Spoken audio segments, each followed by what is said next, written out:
And welcome back. Sorry we had to cut that Academy Overwatch game is short, but they're in the semifinal now, tied up 1-1. We'll be heading into Game 3, so we'll keep you guys updated on that game along with our League of Legends third place match. But today we have NECC Finals, Valpo, Varsity Overwatch taking on Co College. My name's Henry Speedy Kill Ninja.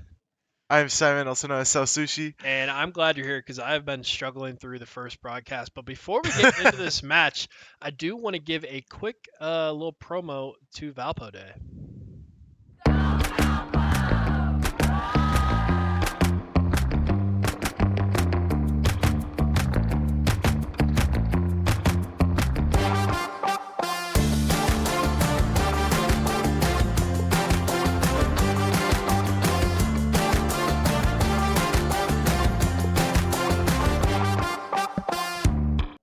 And believe it or not, we only have 17,000 seconds left until Valpo Day.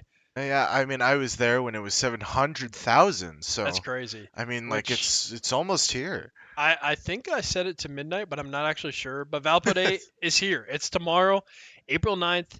So just taking a quick look at the events we have for esports tomorrow. We're going to be in the Bell and Beacon tomorrow from 2 to 4 p.m. For Valpo Day Gaming. We're going to have Wii Sports up on the main projector. Of course, got to have a little Wii bowling action. Going to have Mario Kart, Mario Party, Smash Bros, and then a special edition of the Beacon Breakdown at 6 p.m. to 7:30. Going to have an alumni panel on there. So really excited. Talk some playoffs, semester highlights, and then of course a tier list with hot takes. Couldn't do it without it. But going to be heading into NECC finals. Simon, talk to me a little bit about this map we got here. So it looks like for our control, we are going to be heading to Lijiang. I don't actually know who picked this. I believe it's Valpo though, because I feel like we see this map quite a bit, and it's a map that historically Valpo has been able to perform on pretty well. We got Fusick out on the Ramatro. We got Alice on Sim. We got Wit on Sojourn. Meepo and NH Cool Stuff running double speed Juno Lucio off the bat. Railgun running Roadhog, swapping for the Doomfist though. Dawnbreak swapping off Sombra for the Sim. And it looks like we might be having a Sim matchup here. Yeah, for Valpo, I expect to see us switch off this sim after the TP, but we'll see. I mean, we just saw the sim in our Academy Overwatch game. We saw the sim, I think, against Missouri State or one of our other Varsity Overwatch matches too. But both teams teleporting out. Wit diving straight onto the point, immediately getting into the action, dealing lots of damage. Alice dropping down to half. Will find the heals though. Fusick holding down the front line. Arms on 3 seconds. Punch does find Wit though, dropping very low, but manages to find the heals. Fusick does get hacked. Wit finds the kill onto Dawnbreak. Sombra. Fusick finds the pummel onto V. And Valpo already starting off strong. Already got control of the point. It's gonna be interesting to see how this happens though. Fusick is so deep right now. Something that was worth noting is that both teams actually decided for the TP out and then immediately swapped back Atlas on the Reaper and Dawnbreak back to Sombra, so. Yeah, interested to see how the Doomfist does. I think we saw Fusick play Doomfist last week, but definitely an interesting, unique pick for tanks. We'll see how it works out. I feel like it's really feast or famine. I would definitely say so. Almost all of Co College at half health, trying to regroup, trying to stabilize, trying to get that health pack. Fusick with no shield though. It's fine though, he's got the supports at his back. Meepo managing to heal, however, he does have V on him. Railgun's punch does find Alice dropping very low. Fusick getting hacked on the front line, trying to hold them back. Railgun already with the Meteor Strike. Earth engaging with the beat drop, immediately met by H Cool Stuff's beat drop of their own, but Dawnbreak managed to find the virus kill on a Fusick, and that might just be point. Alice getting punched for maybe the third time. Alice does find the kill on Earth though, and despite losing their tank early, Alice finds a kill onto Dawnbreak, and they are still holding this point. And that is a huge hold for Valpo. Despite the early pick onto their tank, Alice was able to find some nice kills, and that's even after Co College had committed 2 ults, and the whole time they are having control of this point, and their percentage is ticking up. Co College trying to say no. V opening up the gates. Fusick finds the pummel onto Earth though, pushing them back. Alice with the Death Blossom. Railgun finds the kill on a Wit. Fusick finds the kill on a V. Eric the red does get the sticky on any cool stuff. EMP coming out, hitting Fusick and Meepo. Railgun getting the melee kill on a Meepo, and Fusick will fall to earth.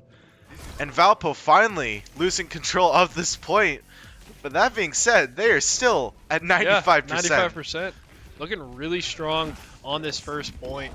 And they're going to have some great ults here. I really like the fact that when Valpo started losing that fight, they didn't panic and drop the ults. They realized the situation they're in. They had ults available, and they're saving them. So they're going to have great ult economy heading into this next team fight. No, yeah, Co-College, like, yes, they did get point, but they were forced to use Gates, Pulse, and EMP. Yep.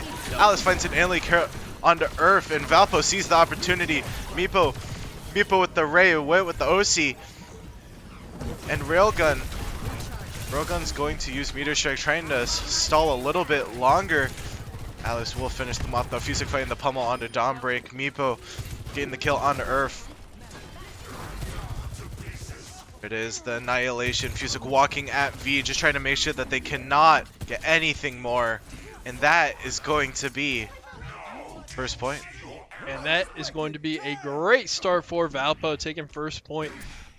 And one thing of note here is this is a best-of-7 series. Yes, so it is going to be a we long could be here stream. For quite a while. So thank you for the dedication of your evening tonight, evening into late night. Who won the Valpo JV match? So that game is actually still ongoing. That being a semifinal game and this being a final game. Fortunately, we just streamed as much as we could, but we will keep you guys updated in between games. I'll go out and check the score. As well as our League of Legends third place match happening right now. We need to get like a Valpo Twitch stream too, and just throw up some games, like no commentary, just a very raw, like nothing pretty, there's a lot of games going on. I mean, very exciting week for Valpo Esports, but we were headed right back into the second point. Eric going for the Cassidy swap. Very early kill onto Railgun though, and that is going to immediately force Co off of the point. No tank just means that you cannot push forward. So, trying to trade back a little bit of damage, but I just don't. Yeah, I mean, points open and they are just not able to find anything. That being said, Railgun did die early, so early in fact that they were able to come back a little bit before point opens. Fusick popping arms, walking onto the bridge, knowing that Railgun is not there to protect them, trying to open up as much space as possible for the team. Being said though, they know that Lucio's hopping around. Railgun fights kill on H close up. Eric fights kill on Alice, and now it is Fusick on point, trying to hold it. V will be able to finish them off. People having to back up, trying to regroup, trying not to stall. Wit dropping very low, but will get the pulsars. Yeah, that was big. Wit definitely not wanting to get staggered there. Valpo able to get 24%. They're going to be going on a little side flank here, taking an angle into this point. I really like this side route. Big problem that a lot of people I don't think are fully aware of is that it's very easy to get punched off, especially by an empowered Doomfist. Alright, and coming out. V is going to be opening up the gates here. V finds the kill on Alice. Earth kills Meepo. The whole time Fusick is just trying to push forward, trying to make space, but it's just not enough. H cool stuff gets the melee kill on a V, immediately traded back by Dawnbreak. Eric's flashbang finishes off Fusick, and Railgun gets the melee on the Wit. So Valpo with first point here, but have not found their way in these team fights quite yet. And ult economy looking pretty strong for Co, so that's not exactly what you want to see here. Yeah, it's definitely not very exactly preferable. That being said, though, Valpo is going to be getting these ults up. Railgun, the beautiful punch onto 3, fishes off Alice. Earth kills Meepo. Railgun gets a kill on the Wit.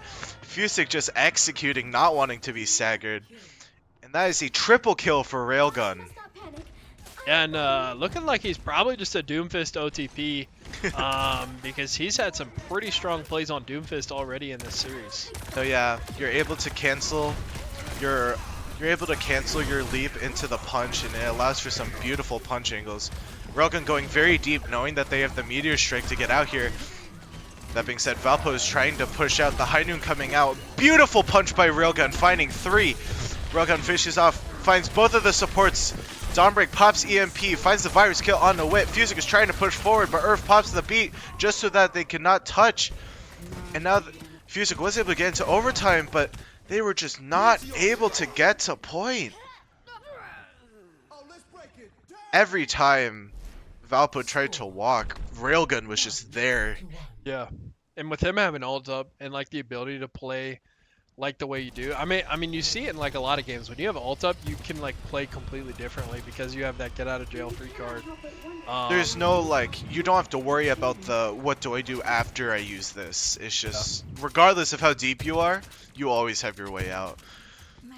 Railgun has been doing an excellent job of using this Doomfist to make space, tying it up 1-1. That being said, they will be swapping off of Doom and going for the Zarya route instead.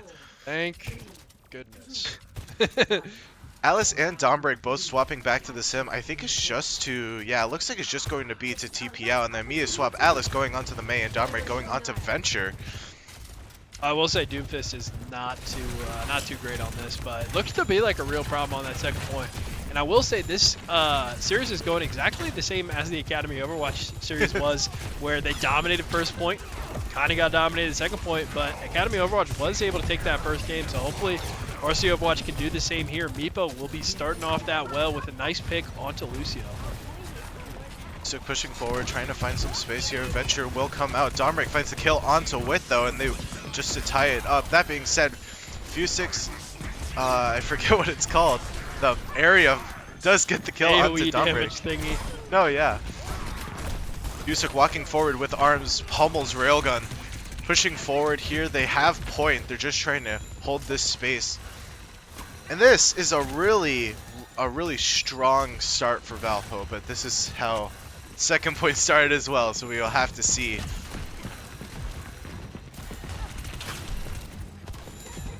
Fusix taking damage, forced to drop back a little bit.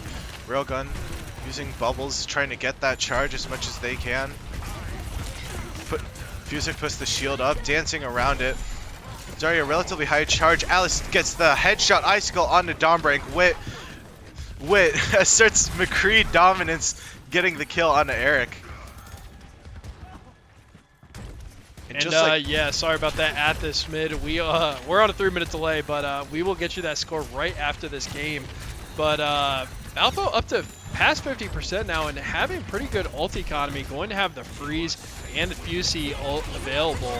Be open engaged, trying to say enough is enough. Immediately met by Alice's Blizzard and NH Cool Stuff's B. B for B, Earth finding the B as well. Fusix popping Annihilation only to get grabbed away by Railguns so he cannot walk forward. V finds 2 kills on Alice and Wit, and now they are forced to back up. Meepo trying to survive gets finished off by Railgun. I will say, when you're in a team fight and you can't find someone who's alive on the cam, that's when you know the team fight's not going well. But Valpo has 72% here. They did use the freeze, the beat drop, and the ram ult, so a bit unfortunate there, but we will still have the Deadeye and the Ray available. It is still 3 ults for 3 ults, so if they are able to find any opening picks though and able to open this up, it's going to be really hard for them to touch. Meepo popping the Ray. Wit and Eric going Deadeye for Deadeye right now. Old style Western standoff. Gets walled off though. Eric forced to roll back. Dawnbreak popping. I always forget the name. I think it's Tectonic Rage. Does find the kill on Alice though. Earth finds kill on the Wit. Dawnbreak finds kill on Age. Cool stuff. Railgun gets Fusix. And V gets Meepo. Valpo was able to cap though. They were able to get another 10%. Even though, yes, they were first to use both of their ults, so was Ko. Yeah, I mean, you see the reaction when that Deadeye comes out. Everyone just flees. They're able to get point off that, but we do have gates opening for Ko. And H Cool Stuff able to find a nice kill though. Opening very aggressive gates. That being said, Railgun is very highly charged in gates. Walking forward, getting kills on both DPS. Urfan's kill on a Fusix. Railgun finding H Cool Stuff and Meepo jumping off. Not wanting to get staggered, not wanting to give them any more ult charge. Another team kill, but it was a pretty quick one, which I know that sounds like a bad thing, but it's actually a good thing because Valpo's able to contest a bit earlier here. So they should be able to get a good team fight in here. Not having to waste any more time. They know that they have Dawnbreak's Venture behind them. That being said, Fusix is trying to walk forward. Railgun with the grab. H Cool Stuff's Beach Drop does get canceled by V. Domre kills Meepo. Eric Clutch kills drops. Wit. Domre kills Fusick. And Railgun finishes off Atlas with the melee. I was gonna say the same thing. Once those first 2-3 kills came off, I'm like, this fight's chalked. Like, we need to respawn, go for it again. But Valpo's gonna be rushing now to get a touch in. We'll see if we get some swaps to like a Tracer or a Wrecking Ball. Railgun is, And you know, Valpo is not able to get the touch. able to do it. And that is first map for Ko. Yeah, I mean, Valpo was looking really good at the beginning of that one, but we will take a look at the play of the game here, and it will be Railgun on the Zarya. I will admit this, Zarya. Yeah, look at that 100 charge all the way. Very nice tracking, just pushing forward. That's where all that damage is coming from. 100 charge Zarya, I'm pretty sure, is like one of, if not the highest DPS in the game. Yeah, it is just absolute laser. But anyways, we are going to head to a short break in this best of 7 final series, and we'll be right back with the updates on those games, how they're going. I'm curious how it's going. Me too. We'll be right back.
Oh, we went to caster cam. Hey guys.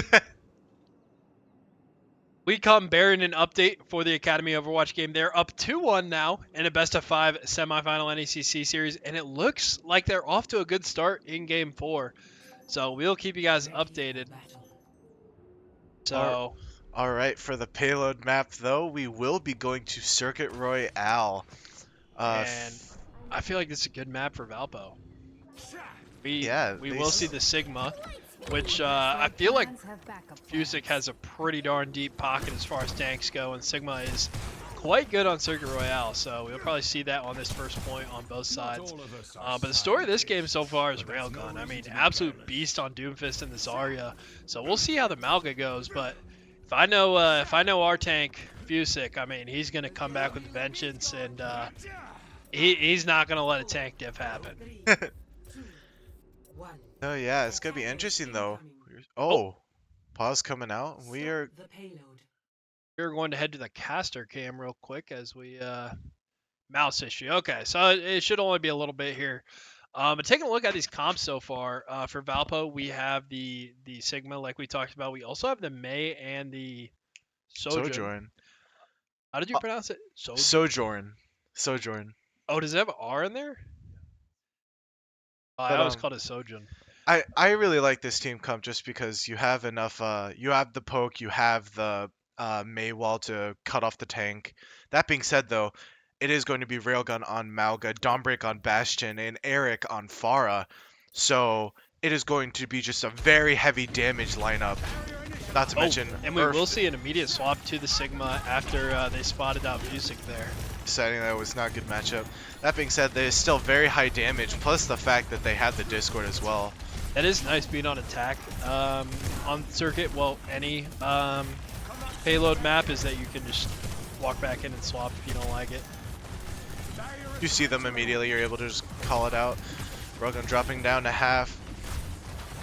Immediately, though, all of Valpo is forced off of the high ground. Yeah, that's not a V great dropping start. very low, but Wit cannot quite find the kill. Wit getting hit by the accretion. Railgun finding kill on H cool stuff, and Wit. Eric finishing off Atlas. Right now, it is not looking too hot. Yeah, there we go. I found Meepo. Oh no. Meepo's getting staggered. Meepo will not be able to catch their respawn timing either. Yeah, that's going to be a quick first point for Co-College here.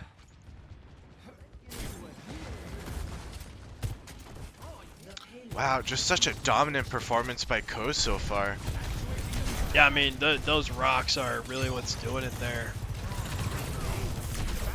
I mean, like I said, they're just pumping out so much damage. I mean, Sigma is definitely not a low DPS character, at least I wouldn't say. His burst can be really aggressive. Railgun coming up on ult already. Dawnbreak's Bastion, plus Eric just peppering them with rockets. It is so hard to find any grounding against this much damage. There it is, Railgun's ult coming out. Immediately met by the beat drop from NH Cool Stuff, though, Nice keeping wall, his team alive. And the wall and the beat drop really helped him stay alive there. And Valpo they are stepping forward very aggressively. Meepo and V going Ray for Ray, though. Urf is going to pop the Transcendence, trying to keep the team alive. Eric kills Wit, Dawnbreak kills Fusic. Eric gets another kill on a Meepo, and they are already forced to back up. Eric finishes out Ice Cool Stuff, and Dawnbreak finds a kill on Atlas. And despite going ult for ult, that might be second point. I don't know, though. They do still have a little bit of distance. I don't know if they're going to be going for the touch here or not, though. It looks like they might be stancing up very aggressively, stepping up for it. The barrage comes out, immediately shreds Fusick. Alice did get an early kill on a Dawnbreak though, popping the Blizzard, but finish off by Railgun. Railgun gets the kill on Exclusive. Wit gets the kill on Earth. Eric kills Wit and gets another kill on a Meepo. Yeah, that's the issue with contesting point there. You either have to like kind of fully go for it or not at all, because they waste the freeze and now they waste some time. So Go College gonna get some free meters here. That being said, we were talking about Railgun, but Eric has been kind of putting in work so far on this He's been Vara. tough to deal with. I mean, it's really hard for Valpo overall to try and deal with them, especially since you have Sojourn's Railgun, but that being said, it is not that much hit scan to try and kill him. So Railgun with another Sigma ult, Dawnbreak with Bastion ult as well. Fusick though also has their own Sigma ult, finds an early kill on Earth. Very nice. Walking forward with the grasp, just getting all the shield from Dawnbreak. Wit finishes off Dawnbreak with the Railgun. Wit gets the kill on the Railgun. I messed myself up there, because Wit got a kill with Railgun, and then killed Railgun. But 4 minutes left here, and Valpo have, for the first time, kind of stalled out Co College a little bit here, and they are going to have some nice ults available. Those support ults going to have 4 up here, actually, everything but the 3s. Co is about to have 5, though. Both the Co supports are dropping very low, though. Railgun Sigma immediately getting met by B. Fusick pushing forward onto Earth, getting the kill there. V pops Ray, immediately met by Meepo's own Ray. Dawnbreak's grenade finds Fusick and Wit, though. And they are trying to back up here because they know that they probably can win this. Dawnbreak kills Meepo, gets another grenade kill on Alice. That's a 4K for Dawnbreak. Yeah. Age close to backing up, trying to cart them back. At this point, even if they can't win with 3.5 minutes, they just want to waste as much time as possible. Fusick just can never put their berry up in front of this team. It just gets melted so fast, trying to play cover. They know that Far is there. They know that Far probably has Barrage. Trying to be aware of it. Wit finishing off Eric with the Railgun, but not before the Barrage finds Meepo. Railgun kills H. Cool Stuff, but the Blizzard is massive. Fusick popping Ulpa, waiting out the Transcendence, gets the kill onto Dawnbreak. Wit gets the Railgun headshot onto Earth. Railgun kills Alice, but Fusick gets the rock on a Railgun. Did just me, or did Fusick wait for like the chain CC from the freeze to use his ult so they could be in CC for a longer duration? I think it was I think it was partly that, but I also think it was he wanted to wait out the Transcendence, because Sigma's ult, for anyone who's not watching, does do 50% of their max health. And the thing about Transcendence is that it's the highest healing per second in the game. So they would land and then immediately get healed back to full. But Fusick, by waiting that out, is able to get full value. Wit finding a nice Railgun kill onto Eric, though. And now Co is down one of their DPS, a huge part of their DPS. Yeah, especially with all these like high ground points too. Ooh, like, really dashing in, trying to find the off angle, trying to find this flank. Being pushed off by Earth, though. Don't want to get one shot by the fully charged Zenyatta right click. Being said, though, Disruptor doing so much damage does get discorded. Disruptor shot will be able to finish off Earth, but Eric comes back to finish off Wit. Inchclose surfing up, trying to contest them a little bit, trying to pepper them, get a little bit of poke damage. Dawnbreak does drop down right in front of Fusick, immediately met by Railgun Sigma ult, though. Fusick does wall off. Big beat drop. Fusick being very smart about the wall, or about the shield. Fusick able to finish off Railgun. Because this is some great resilience from Valpo here. I mean, they had a pretty darn bad first 2 points. I mean, not bad. I mean, Co College played them beautifully. But they've been able to hold him here for about 4.5 minutes now on this 3rd point. It was definitely really less than preferred. Railgun swapping off of the Sigma, going onto the Malga. Dawnbreak swapping off of Bastion, going for the Torbjorn. This is going to be very interesting to see how this plays out, because V has Ray, but Meepo is going to have theirs as well. Wit does have OC. Alice approaching Blizzard. Eric approaching Barrage. They're very close to going ult for ult right now. But right now, Go College doing a really nice job of just going up and around, just kind this of is so frustrating to deal with. Wit going to pop the OC, trying to push them out though. Immediately met by V's Ray. Point. Oh, and they C9'd! The whole time that they were trying to do that, Urf and Dawnbreak were just pushing the points. And yeah, I switched over to that cam. I'm like, yeah, they can't reach it now. I mean, as tragic as that is, Code does get the full cut. But that being said, they are down to only 22 seconds going into attack. So, also, I mean, if anyone in chat knows, they're welcome to correct me. I don't know if this is more attack or defense favored. I always find attack on this map to be easier, but maybe that's just me. I will say, I come bearing good news. Hopefully, it can lift our spirits a bit in the booth. Academy Overwatch just won their semifinal 3-1. We love to hear this. So they will be playing in the finals on Friday. But Varsity Overwatch in the NECC finals today, right now, pushing as we on speak. Circuit Royale. And we need a big push here to swing back this momentum. But I will say, it's best of 7 series. I mean, it's going to take a lot of endurance and, you know, being able to stay mentally like in the game and calm when you're going to have all these swings back and forth in the series. But I've definitely showed a bit of resilience there on that third point. Just unfortunate C9 at the end. And, you know, that can be a tough thing to deal with mentally. So hopefully they're able to come back after that. Dawnbreak swapping back to the Bastion. Urf swapping off of Zen, going for the Baptiste angle instead. Ooh, NH Cool Stuff with a nice early pick on the Bastion. Trying to push forward here. Fusa going toe-to-toe. Pushing forward very aggressively, trying to wall them off. Dodges the rock. Railgun trying to shield Railgun off as well. That's something a lot of Sigma players, especially the good ones, are very... It's a skill that if you want to be good at Sigma, you always got to master, is pushing the shield behind the tank, just cutting off their heals. But that being said, with this, through the bridge portion and get some nice distance so far. So much aggression, they are just pushing forward. They are not waiting at all. Dawnbreak does use form, but that being said, they're being slowed down. Immortality Field comes out, but Meepo does get the kill onto Dawnbreak. Eric finds the kill onto Fusic. Railgun kills Wit. V kills NH Cool Stuff. And they are trying to fight 2.5 meters away, but it looks like that fight's going to go to Ko.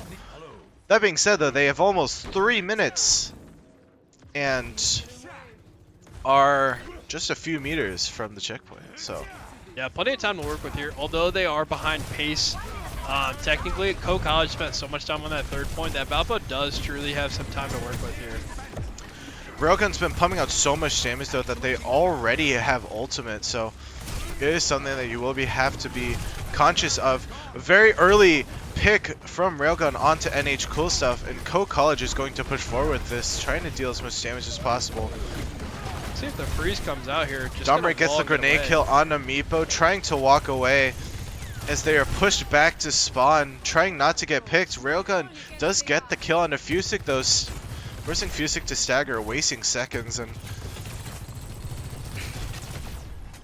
I mean, I'm not gonna lie, Railgun just doing just such a commanding presence on this Sigma. I mean, he did such a good job on the Doomfist as well. All of Co College has ultimate now. Valpo though, pretty much the same. This is really going to come down to who can use their ults better and more efficiently. Valpo able to take control of this high ground, but Eric just blasting down rockets. And that's going to be Ray coming out from Meepo as they push forward. And that's going to be OC from Whip being popped as well. V does pop the Ray, immediately cut down though by Wit's OC. Wick gets the kill onto Eric, cutting out the barrage as well. Blizzard coming out, freezing again the kill onto Railgun. Meepo gets the posters onto Dawnbreak, and Fusic gets the kill onto Bap.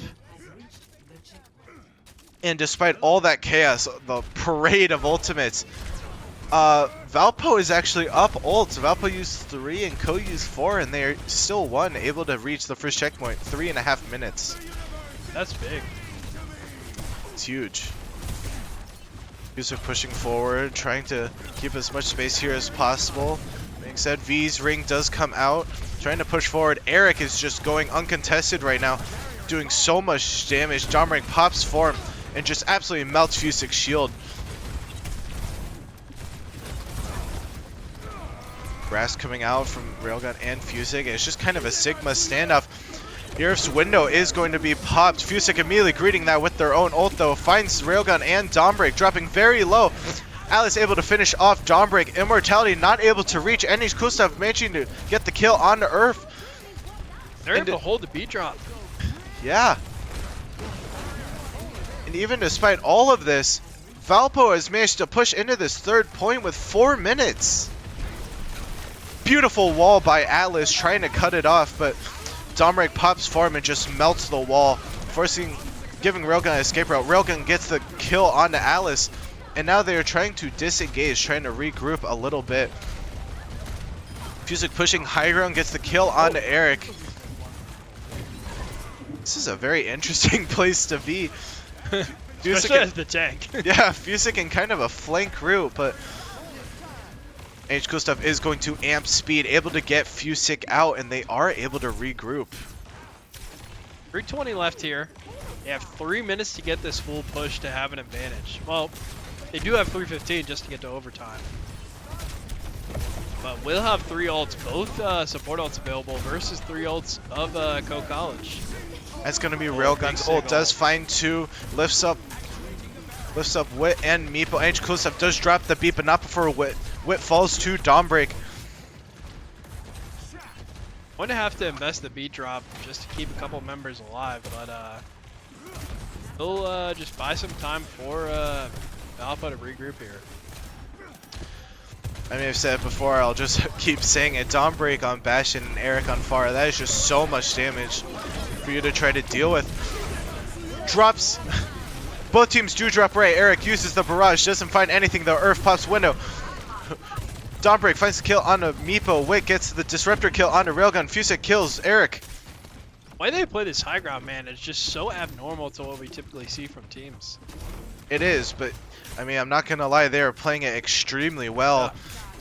This Railgun is just such a pain for anyone on Valpo to deal with. I mean, maybe NECC Kustav, maybe Wit can get up there, but I mean, that's kind of it. And well, I mean, trying to ask a Sigma to go up there is just not happening unless he has ult, so. Yeah, unless if you're dropping point, like we saw on defense. Dawnbreak popping ult, you can hear the sirens coming out, won't be able to find anything though, just some damage. However, it does section off Wit, finished off by Railgun. Alice popping Blizzard, massive Blizzard. Dawnbreak finishes off Alice with the grenade, but not before they freeze. 3 does get ulted by Railgun, immediately met by NECC Kustav. Beat drop, Fusik pops an ult of their own. NECC Kustav able to finish off Dawnbreak. Fusik finding 2, Irf and Eric. Railgun getting the creature kill onto Meepo. And the fight is still going strong. Wit popping OC, able to find V. Does get knocked down by Railgun, but Fusik gets the trade back immediately. Dawnbreak swaps onto the Venture, burrowing around, trying to stall as much as they can. They're just trying to burn time, but there's still a minute left. Irf pops Suzu early, but gets headshot by Alice. Fusik gets kill onto Dawnbreak. Alice finishes off Eric with the melee. Wit gets the disruptor kill on a V. And despite all of that, Valpo is able to come into the second round with more time. Or I guess technically round 3. With more time than Co. I'll be honest, like the entire game, like it felt like Co was winning. I don't know if that's just because I have a bad attitude, but Valpo is in the lead heading into overtime. But I mean, 38 seconds is the only difference. That's not much. One thing that I think Co does do a good job in is a team wipe. Like I think that when they get a kill, it results in everyone dying. However, what Valpo is really good at is they do not let that discourage them at all. I mean, we saw that happen a few times that they would get picked onto that third point, but what is happening here? Get dizzy Dolphin into the sunset. Oh, and the ram. Ooh. I love the ram from Fusik. Kind of a classic here. Railgun not quite sure what to pick, opting for the Sigma. Yeah, Could be going for another switch though if they see Fusick on this Ramatra, maybe just trying to anticipate the Sigma, but we're not gonna have too much changing her here. Irf has been, or Irf has been alternating between the Zen and the BAP. Railgun going Ramatra instead. I don't know if they heard it, or if it was, There's no or if they way. were just anticipating That's it. But crazy. and the whole team is playing really close here. I had to double check we were on delay real quick. With the double speed though as well, it's also worth knowing that because this is round 3, everyone is going to have perks. Fusick popping arms, trying to push forward, but so much damage coming out that they are forced to back up and block the Discord orb, putting in work right now. Valpo shielded off, Fusick taking so much damage. And so much of Valpo is really low. That being said, Wei is able to find the Railgun kill onto Dawnbreak, and they are walking onto Fusick, kill. pummeling Railgun. And now Ko is down their tank with only 15 seconds left. And they could turn this into just a full stagger for the next 10 seconds. They have 5 seconds here. It looks like they will just barely be able to regroup here with 1 second left. Walled off Wall's though. big. Forces Eric to touch H. Kustav finishes off Eric with the boop. And H. Kustav able to build the B extremely fast. Popping the B, allowing Fusick to just walk forward, pummeling Dawnbreak.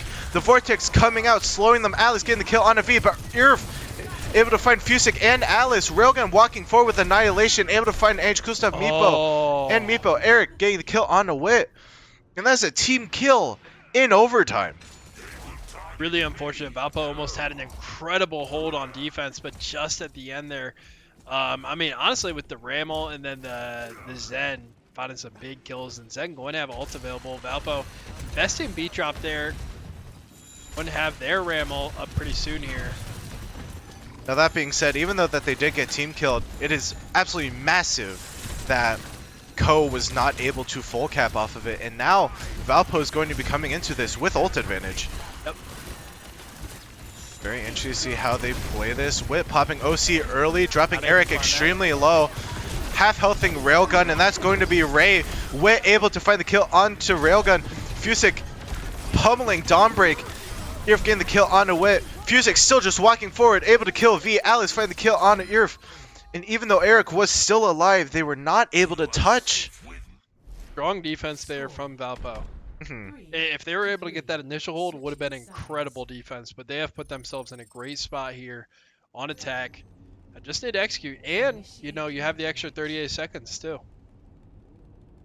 And like, sure, I don't know how many viewers have played Overwatch, and like, yeah, sure, 38 seconds does not sound like a lot of time, but that can be the difference between being able to group up and have another team fight. So yeah, I was gonna say that's a whole team kill and respawn, which is big. So yeah, looks like they're gonna be rolling out on the exact same thing. Dawnbreak Eric opting for the Mei as well. V, for the first time, we're gonna be seeing a almost complete switch up from Ko's team. Dawnbreak is going to be on Reaper, Eric on the Mei, Irf is going to be on Lucio instead, and V is going to be on the Moira. A very slippery backline, one that you can't get a hold of easily. Fusick swapping characters. It looks like they're just getting all their perks equipped, trying to be ready. Oh, that's actually smart. I didn't think about that. So, I mean, anything he may need to be ready for. Yeah, but it looks like he will be rolling out on the Ramatra. Looking up for the Pharah, will not be able to find it. Ko playing the exact same spot that Valpo is playing as well. And it looks like they are anticipating it. They were able to see Railgun's staff, and yeah, there's the fight. Absolutely massive disruptor shot, just slowly ticking so many, building so much ult charge. Fusick able to find an early pummel kill on an Irf, and just pushing forward. Then we say Eric able to find the headshot on Alice. Dawnbreak does get the 1v1 onto Wit. And now Fusick is forced to back up here. Meepo using Ring, just trying to speed them out. But I mean, honestly, this is just exactly what happened to Ko. It was looking rough at first, but they still have a minute left, and they are able to regroup here. They know that there's Dawnbreak behind them. Alice does wall them off, but they are able to walk around it. does force Railgun to pop arms early, so Fusik's able to pop arms of their own, trying to walk forward, taking so much damage they'll force to block and back up. NH Cool Stuff dropping low as well. So much damage is coming out. V built a early Cole, immediately cut down though by the Vortex, and now all of Co only has Lucio heals, dropping really low. Railgun on 2 HP, Fusik walking forward onto Eric. H. Kusup gets the kill onto Railgun. Fusik finds the pummel on ear. Meepo kills Eric, and H. Kusup kills Dawnbreak. And ulti advantage headed into this next fight. They're going to have 5 ults available in overtime. Yeah, and Co only has 3. Yeah. And they're going to be on low too. I think that was a swap, I believe. Yeah, V swapping off of Moira, going for the Juno. That being said though, all of Valpo's ultimates can all be game-changing. There's the OC Ray combo, immediately met by Eric's Blizzard and Irf's beat. However, the Blizzard is immediately met by H. Kusev's beat and Alice's Blizzard. Blizzard is massive! Finding 4, Alice gets the headshot onto Darmik. Fusik pummeling Eric. Meepo getting the kill onto V. Railgun walking forward with Annihilation though, and there is no supports anywhere. But Fusik is able to get the kill onto Railgun. That'll do it. And Valpo takes the payload map, tying it up 1-1. Wow. Oh my goodness, we are in store for a long series. The difference between 1-1 and 2-0 is so big too, but we will see them play the game and Wit. Sojourn. Wit with the Sojourn has been absolutely insane this whole season. Yep.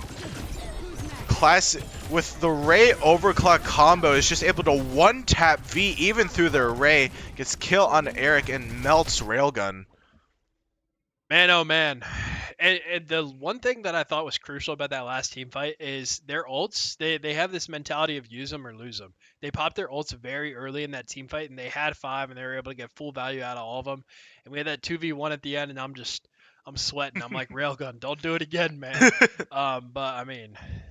No, yeah, I mean, Valpo, when they pop ults, like, they mean business, and it's really nice that they pop it first, because they're able to set the tempo of the fight, and, I mean, yeah, just putting full faith into just 5-man ult dump, you know, we either win this fight or we don't, so every chance to win, and, I mean, the Blizzard from Alice was just, it was beautiful, the Froze 4, and...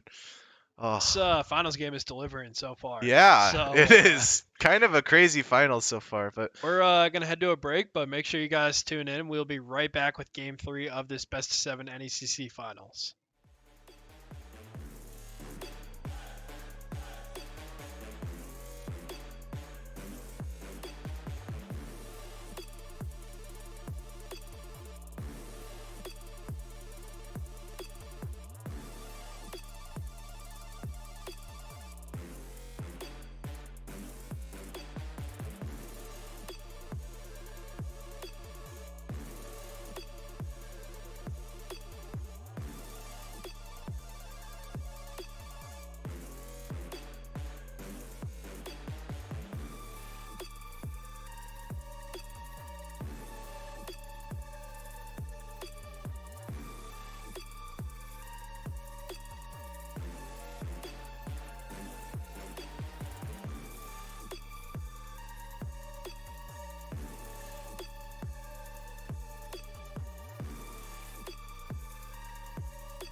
And welcome back to Game 3 of the NECC Finals. Varsity Overwatch taking on Co-College. My name is Henry Speedy Kill Ninja, and today I have the honor of being joined by...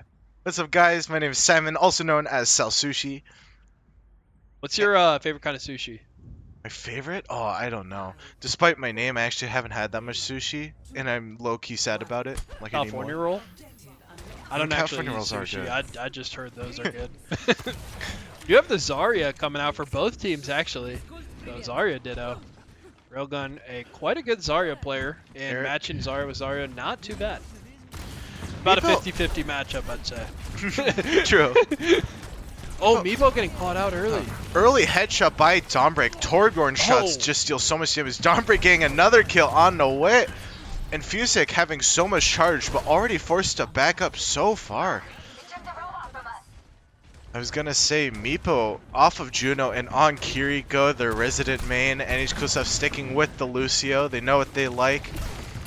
Irf and V going for the Kiri Juno.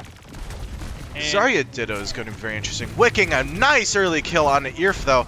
And now Ko is down a healer, and it looks like they're going to want to push through this. Fusick dropping down, burning through bubbles, 100 charge. So much damage, but they're taking it slow. They know that they can get melted. Wit takes down the turret, and it's not really about getting the kills. It's more about getting the space here. Fusick and Railgun both just lasering bubbles up top. Joined by NECC stuff, but Valpo is looking a little bit low, trying to stabilize a little bit. It's all about pushing. Railgun dropping in, able to get the kill onto Atlas. Backing up, Irf gets the kill onto Meepo. Oh wow. able to find one, but team kill for Co-College. Now, correct me if I'm wrong, but there's kind of two lines of thinking for the Zarya. You either burst the bubble and just absolutely try and melt them, or you just don't hit it at all. Me personally, I prefer a little bit of extra because Zarya does have two. I think it's better to just not shoot the first one, but the second you see the second one, you just turn immediately. Very aggressive beat drop coming up from NECC stuff. Irf does open up the gates, but Wick gets the kill onto Eric. Grab does come out, finds two. V gets the kill on Alice. Railgun killing Fusick. Wit popping the Dead Eye, trying to push them back. Dawnbreak though killing Wit before they're able to use it. And NECC stuff just dancing around the bot, trying to buy as much time as possible. Dawnbreak able to finish off Meepo. And Dawnbreak right now is putting in so much work on this Torbjorn, finishing off NECC stuff. And they do go for that kind of early fight, forcing out the beat drop to try and avoid that closer respawn, but Co-College is just going to be able to get it anyways. Fusick does have grab though. Meepo has gates of their own. Atlas about 2/3 of the way there to Death Blossom. Dawnbreak is going to have Molten Core, does have Molten Core. And there it is, Meepo opens up the gates. Dawnbreak gets the kill on the Wit though. Fusick walks on Eric, able to find that kill. Pops the grab onto Irf, forces out Bubble and Suzu, but NECC stuff able to still finish off the kill. This is what I tell you about bursting the bubbles. Atlas just gunning down Railgun. And absolutely. And Valpo able to take first kind of control of bot here. Guess they have 15 meters, but not too much. Still some big ults though, and they were able to shut down the momentum. But that being said, they're popping Grav and Gates after Ko did. So Ko is going to have Grav and Gates back up before them. V does pop Ray and Dawnbreak does pop Molten Core, but I mean Meepo killed Irf, Atlas popped Death Blossom, just melting them in the Ray, and I mean, big fight. Yeah, despite the fact that Ko popped 2 ults, Atlas just popped Death Blossom, shutting it down. They were able to find 4 kills, and I mean, despite the 2 ults, and those are not small ults either, they were not able to find any momentum off of it. And now Valpo able to push it. They are able to get the forward spawn. Eric popping. Deadeye able to find the kill onto NECC stuff. Alice able to find the kill onto Eric. Dawnbreak trading it back onto Wit. Railgun finds kill onto Fusick. Meepo teleporting out, not wanting to get staggered. I will say a big thing with the push maps is where you're able to win the fights. If you win them when you already have that bot fully pushed, you can get so much distance on it. Where Co-College, you see they win that fight there, they're not actually able to get any more distance, but Valpo is going to be able to regroup by the barricade or before. And because Valpo had already gotten forward spawn as well, they're just all able to regroup. They're able to join back up. Oh, 3-man grab coming out from Railgun though. Gates do get opened up. Meet by beat drop though, keeping people alive. Meepo opens gates of their own. Oh, Wick gets flanked by Eric. H. Cool Stuff finds double kill on a Railgun and Dawnbreak. Finishes off the turret. Meepo gets the kill on the ear. Fusic gets the kill on a V. And Eric... They're able to find this stagger. It looks like they're kind of going for it. Big. Alice and Fusic just walking forward, and that is... Big stagger. Going to have Deadeye for Valpo available here. Ulti economy pretty low for both teams, though. Other than that, though, Grav and Death Blossom will be up first for Valpo. There's Wit's Deadeye. Even if you're not able to find any kills with it, it does not matter. Yours just pushing them all back, forcing so much space. Railgun was isolated. They're not able to find the kill, but still, I mean, Railgun completely isolated. Does get solo ulted, trying to find the kill, but Eric shoots down Fusic. So Alice trying to Death Blossom, gets Dawnbreak, but Railgun kills Alice. H. Cool Stuff fishes off Railgun, but all of Co trading back, and I mean, Valpo had a massive fight, and then Co had an equally massive fight. So I feel like push is so hard to like come back from, because not only do you have to you have to win 2 team fights in a row, because you have to win the one kind of like neutral placed team fight where we see Bot kind of in the center here, and then you have to win the one to actually extend the lead and get the actual push on the bot. And right now Co doing a rather common but still very smart strategy where you push it up to mid just far enough where the other team loses their forward spawn, but I mean, it still forces that push all the way here. V is going to be popping Ray, pushing forward, just absolutely destroying all the bubbles. Eric killing Wit, Dawnbreak killing Fusic. Eric finds a headshot on a Meepo. Eric with a triple kill on a both supports, and Ear finishes off Alice. And that one Ray allowed Co to... Yeah, they're going to have 4 ults available here for this next fight, and they're going to be at the barricade. So this is a scary spot for Valpo to be in. Not just that, but they also have forward spawn as well, so even if they lose, it's kind of hard for Valpo to get any more distance, though. Wit is going to be popping the Deadeye, trying to push forward. Unable to find anyone here. Oh. Railgun is going to be popping the ult, though. Wit finds Railgun, V finds Wit. Molten Core does come out, unable to find anyone, though. Fusic getting Dawnbreak. Eric pops the Deadeye, does get the kill on Alice. Eric gets the kill on Fusic, finding triple kill on NH Cool Stuff. Still pushing forward, and Meepo is finished off by V. Yeah, Meepo held gates there. Not sure if it was the right decision or not, but regardless, going to have it for this next fight. So both gates going to be available. I mean, still, that being said, like, sure, Co did win the fight, but they popped 4 ults for it. Yeah.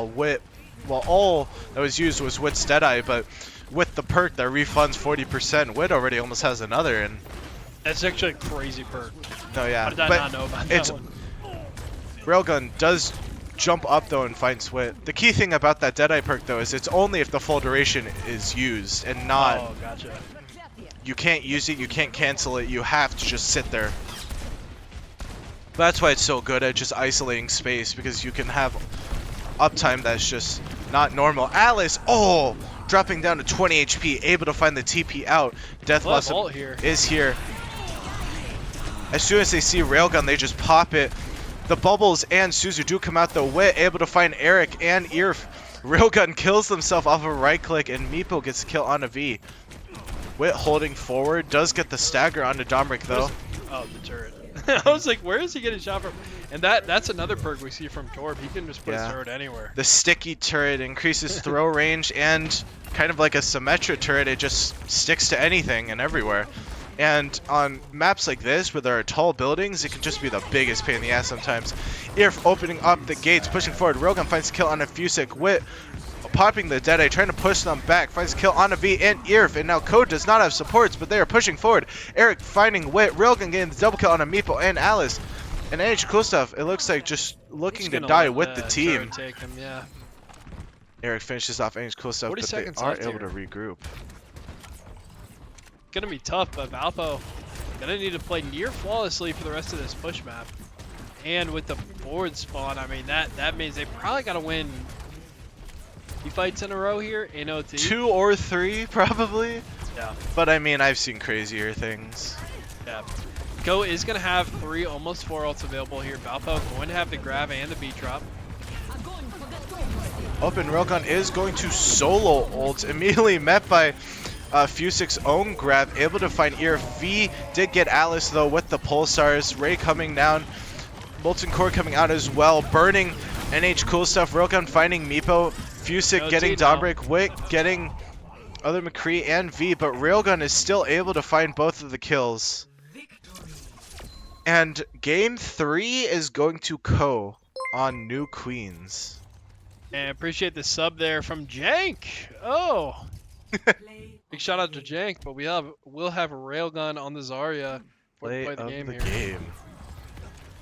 But yeah, I mean, like I've said this before, but a high charge Zarya, I'm pretty sure, is just the highest DPS in the game. And I mean, like, Railgun standing still, a little wave at the end, but just playing aim trainer with 100 charge, like you're just melting everyone. And well, game 3 going to Co College in this best of 7 series, so not quit on match point for them. It's going 1-2, and if the pattern keeps up, we might be here for a while. You don't want to keep up the pattern too long. Don't want to head to game 7 there. But anyways, did want to update you guys. League of Legends, we were able to take game 1 in the best of 3 in the 3rd place match versus Illinois Tech. It had a pretty dominant game 1 from what I saw. So we'll keep you updated on that game as well. But we'll be right back with some more Varsity Overwatch.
And welcome back to Game 4 of Valpo versus Co College in the NECC Finals. And we are going to be hopping right in here, Sim TP and the Super Speed. Going to be trying to get good position on this point. We'll see the Ram versus the Winston.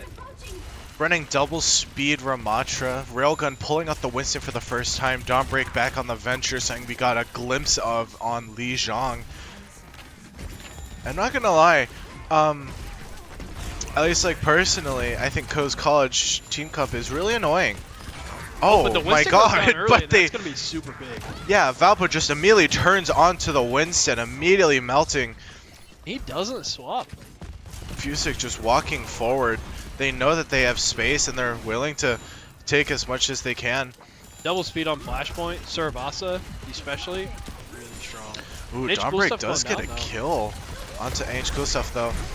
Winston already back. There it is, Railgun jumping in, and only to get already melted dead again That's by so big. Atlas. A little bit of a respawn die. With the walls and shield, though, they have so much room to work with. Dawnbreak unburrowing, able to find the execution on a Wit. Traded back, though. Fusic facing them off with the Vortex. Really good target control here by Valpo. Just H. able- Gustav walking onto Eric. Fusic finishing off V with the melee. Winston not gonna jump into the Nope, backline not again this without time. the team. But this whole time, I mean, Railgun has just been so staggered that in Flashpoint, you build percentage really fast. It is no control point. Absolutely. So, I mean, Valpo's at 90%. And I don't know if Ko can even touch. Walled off. Oh, beautiful wall. Railgun does jump forward, though. Able to get it into the overtime. Fusic popping his arms, looking to walk forward here. Cool stuff, fishing off Dawnbreak with the boop. V does build gates, able to pop it before going down to Wit's Railgun. With finishing off Railgun with a Railgun. Fusic getting the pummel onto Eric. And just absolute dominant performance. Cool stuff asserting dominance. They're gonna have 4 ults available. Almost 5. 4.9 ults available actually. And the Winston pulling the speedy kill is special here. Mhm. The respawn to death combo. Hey, it's like a the true revive it's- TP. Yeah, it's a true combo. But Eric swapping off of the McCree, going for the Sojourn instead. But now they are down gates and will not have Deadeye. So, I mean, that's kind of a huge win for Valpo. Railgun jumping in. Irf will be engaging this fight with the beat. Immediately met by Meepos, Ray, and Cool stuff beat of their own. The bubble did section them off, though. Not many people able to get that beat, but they are still just able to walk forward, wicking the Railgun kill onto Eric. And now, Fusic just uncontested, able to just walk onto this backline. Susu keeps V alive a little bit longer, but Fusic able to fish them off, wicking the Railgun kill onto Irf. And now get out of there. Railgun forced to jump away, just trying to regroup, but I mean, so far Suravasa for the Flashpoint map has been Be looking like Sura Viuasa. It was almost there. It was almost there. But I mean, they're funneling into this, and Alice still has Blizzard. Dawnbreak does get the execute though on Amiibo, pops a Tectonic Shock, walls that off, does not want to deal with that. Oh, Alice dropping very low, forced to ice block though. Railgun jumping in onto Wit, dropping low, trying to survive, gets sniped by Railgun though. Wit will fall. Fusic does pop Annihilation, trying to walk forward, does find Irf. V gets the headshot kill on Cool stuff. Dawnbreak kills Alice. Fusic is just blocking in a corner right now, buying as much time as possible. Eric does finish them off with a Railgun shot. They're able to get a 90% though. That flew by. Yeah. And, I mean, they were going ult for ult pretty much, and maybe a little bit behind on the beat, but they're kind of relatively even ult economies here. I mean, having that 90% is so nice because you know you just win one fight. Wick going for this off angle right now. Able to drop Irf a little bit. Railgun just jumping in, able to finish off Meepo. Fusic, though, does get the kill on a V, though, but not for a V's going to open up gate. Dawnbreak getting the kill on a Fusic. Fusic, Alice getting the kill on Eric. Railgun, though, killing Wit. Irf killing Alice. And Railgun chasing down Cool stuff. I don't need to use any ults there, so that's going to be not going to put a dent in the ult economy, but still going to be even on ults here. Going to have B-Drop available now for Valpo. It is unfortunate, though, that last fight, Fusic was forced to use Annihilation. Yeah. Shields them off right now, trading backlines. Railgun does go primal, though, still dropping down to half. Drop comes And out. Cool stuff does drop the beat, keeping didn't team get the beat, alive. though. But the whole time, Wit is just being pushed so far back, almost to spawn. Eric popping OC, dropping the beat, but Alice is using the Blizzard, just keeping the point, trying to keep them off the point. Fusic finds Dawnbreak, V finds Cool stuff, Eric finds Alice. Fusic using the Vortex, pummeling Eric. Railgun does get Meepo, though, and now it is a 1v3. And it is just so hard. Irf gets headshot by Fusic, or sorry, Irf gets the headshot kill on a Fusic. Oh, V so getting is kill on a Cool Wit stuff. and Cool stuff. It looks like Alice might Alice needs to get live here. staggered as well. Oh, that's... Oh, but spawn is right Woo! there, and will make it to spawn. Yeah, so Ko should have the positioning advantage on this third point, but Valpo's up to 90%, but weren't able to finish out that second point, so going to be tied up 1-1 here on Flashpoint. Valpo is going to have the ult economy advantage, though, higher in percentage with 2 ults. Yep. V dropping down very low, forced to use both of their teleports, walking forward, forced to use Suzu. Fusick sees it, immediately pops Annihilation. Irf goes right into him, getting a triple kill. I have a feeling we'll be seeing that one later. Railgun jumping in, trying to stall a little bit longer. Wit finishing them off with the melee. Daybreak trying to drill out. I don't know if they will though. Oh no, it looks like they will be able to get out NH Cool Stuff in a little deep surfs out. And now, right now, Valpo is just trying to stabilize. Eric dropping down really low from this poke. Not entirely sure what. Fusick is forced to pop arms. A lot of damage coming through. And Ko is able to take control of the high ground. V pops gates, dropping down, trying to take control of the point. V gets the kill on NH Cool Stuff. Wit does use their OC. Beautiful flick onto Dawnbreak. Meepo pops Ray as they walk forward. Railgun finds Wit. Alice pops V. Railgun uses Primal, finds Alice. And it's just Fusick and both supports right now. Fusick dealing as much damage as they can, but Railgun just able to primal them in a corner. Eric gets a Railgun kill on a Meepo and another Railgun kill on NH Cool Stuff. And this time going to be up to 98. So once again, only going to take one team fight here. I'm going to need to find it, and they're at a ult disadvantage here. Like I said though, Flashpoint, you build percentage so fast that despite the fact that they're at full and Ko's at none, by the time they regroup, they're already a quarter of the way there, and well, it's just not enough time to build ults. Fusick does find a very nice opening pick on a V though. Irf does pop B, but it only hits him. NH Cool Stuff finishes off Railgun with the melee. Alice gets the Blizzard off, but gets diced to Dawnbreak, traded back by Fusick. Fusick gets the Vortex pick onto Eric, and Meepo gets the kill onto Irf. And that is going to be... Second point? Or third point. Second point to Valpo. Yeah. Huge. Valpo gets this 2-1, and this is match point. Woo! And it's going to be a far one from the looks of it. Far away as it gets. Gotta get your steps in. Nice little walk. Flashpoint opens in 20. Here, yeah. That being said though, Valpo is running double speed, so it's relatively easy for them to be able to move around. Wit does get tagged by the Disruptor, but not able to find anything off of it. Yep. And despite how far it was, Valpo is still able to get here on time. I think it's because of the double speed, but Fusick has the Annihilation, and with a team like Ko's, it's really hard to just walk into.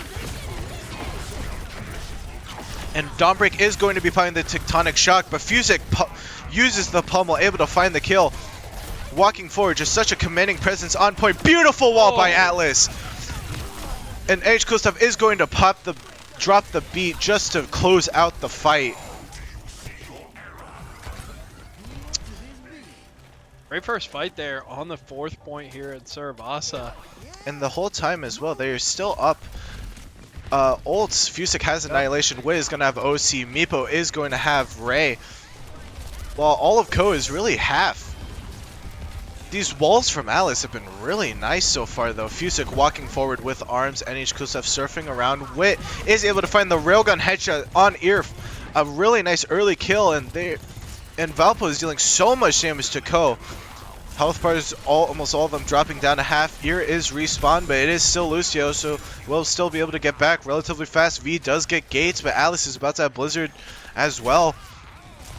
And this could just come down to one big fight. Wit popping the OC early, probably looking just for some damage, trying to find an early pick, but immediately is unpeaked by almost everyone, and sadly the OC will not be of any use. Does find V though, but not before V is able to open up the gates. Railgun going primal, Meepo opening up Ray, does die to Dawnbreak though. Blizzard coming out, Wit manages to kill Railgun. Fusick popping arms, pushing forward. Alice find the kill on Dawnbreak, Fusick find the kill on Eric. And a very nice Flashpoint win for Valpo. And we are back and forth here in this series, going to be tying up 2-2 in this best of 7. And like you said, we are... Oh, never mind. We're going to see the Never mind. Play the games. Go to Railgun. This is interesting. Oh, yeah. They hit a crazy aerial melee. I don't think I've ever seen that one before. But I mean, any kind of character like that with characters you can just kind of hold left click with uh in gates with the bonus attack speed just melts them. Well, anyways, that'll be game 4 to Valpo, and we'll be right back with game 5.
And we are back with game, what is it? Game 5. Man, this could be a late barn burner. I guess it's only 840. It's not too bad. Kind of an intense best of 7 though. For our hybrid map, it is going to be Midtown. It looks like Valpo just kind of sticking with what they're comfortable with. I like it. The Ramatra, the Mei, the Sojourn. The classic double speed. Railgun opting back for the Zarya. Dawnbreak back on the Torb. I don't think the Winston did quite as well, but the Zarya and the Torb have been very successful for Co College in this series. Also, Ear taking the Kiri instead of V. So. I didn't even notice that one. Yeah, V was the one who was popping gates, so. Keep it fresh.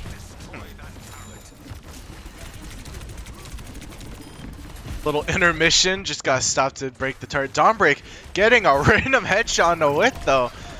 A nice little opening pick here as Railgun is going to walk at Atlas, and it looks like that might be points. Krista back up. That's why I always think is very kind of hard about hybrid maps, is that more often than not, if you lose a fight, it's really hard to touch again. But it looks like they will be going for it. Fusick walking on and just blocking, trying to buy as much time as possible, but the rest of Valpo will not be able to follow. Alice gets a kill on the Eric. Dawnbreak, though, finds a kill on the Wit, and Railgun gets a kill on the Meepo. Railgun fishing off Alice. Alice not opting to use the full ice block, trying not to stagger any more than needs to. Now, a very important thing about this map, though, is going to be the high ground above the tunnel. They have one person, I believe it's Ear the Kiriko on payload princess duty, while the rest of them are pushing forward. Wit finishing off Dawnbreak, though, with the railgun. Cool stuff finishing off the turret. Shield goes up, and now they have high ground. Wicking a nice kill on Eric, though. And they are just trying to melt through. Railgun wicking a railgun onto railgun. And Valpo with a very nice fight, able to stop Co's momentum right here. And honestly, this is not a bad place to be. Yeah, this is a really good position to set up base camp here, defend the fortress. I mean, they could really stall out Co for quite a bit here. Now that being said, Railgun has done a tremendous job at building ultimates really fast. Already having Grav, and Ear already has Rush as well, but I mean, honestly, just the entirety of a 5v5 is going to have ultimates as well. There's the Gravs getting pulled out as well. Eric is going to pop the Deadeye. Cool stuff driving the B, trying to keep people alive, but the Molten Core gets popped. Fusick gets the kill on a Dawnbreak.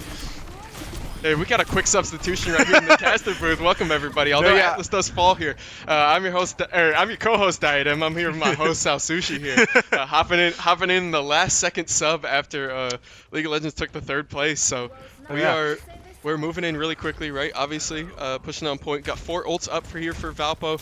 Still looking to get a little bit excited. Got to play with the tempo. Is immediately the gates opened out from the side. Both and then Rays getting popped. Wit popping the OC as well. Alice with the Blizzard. Wit finds kill on the V. Eric finds kill on the Wit. Fusick walking on Ear. Eric finds the flashbang on H. Cool stuff. Nice. Alice finds kill on the Railgun. Fusick popped Annihilation walking forward. Fusick gets kill on the Dawnbreak. Giant even. You can see right there, just playing those fights slowly is so huge for them when you have that ult economy, right? Like, obviously, COE doesn't have it up yet, so slow down the fight a little bit, be able to use get a lot of tempo out of your ults. The worst case is when you overlap ults and don't really throw them when you need to, but now Valpo... Sorry, real fast. Go for it. Congratulations on the league 3rd place. Thank you. Congratulations. I'm not going to drag it away from this amazing finals, though. No, yeah. Locked in. It is 2-2 and a best of 7. Dawnbreak early kill on the Wit, though, as they're trying to push high ground here, but I mean, Fusick is just blocking, trying to fight back. Alice forced to use the Ice Block, driving very low. V does find the kill on an H. Cool stuff.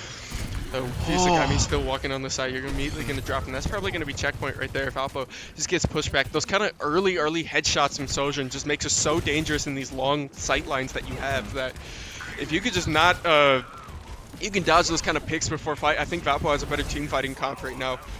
But these picks are just really strong. I mean, like right now they're just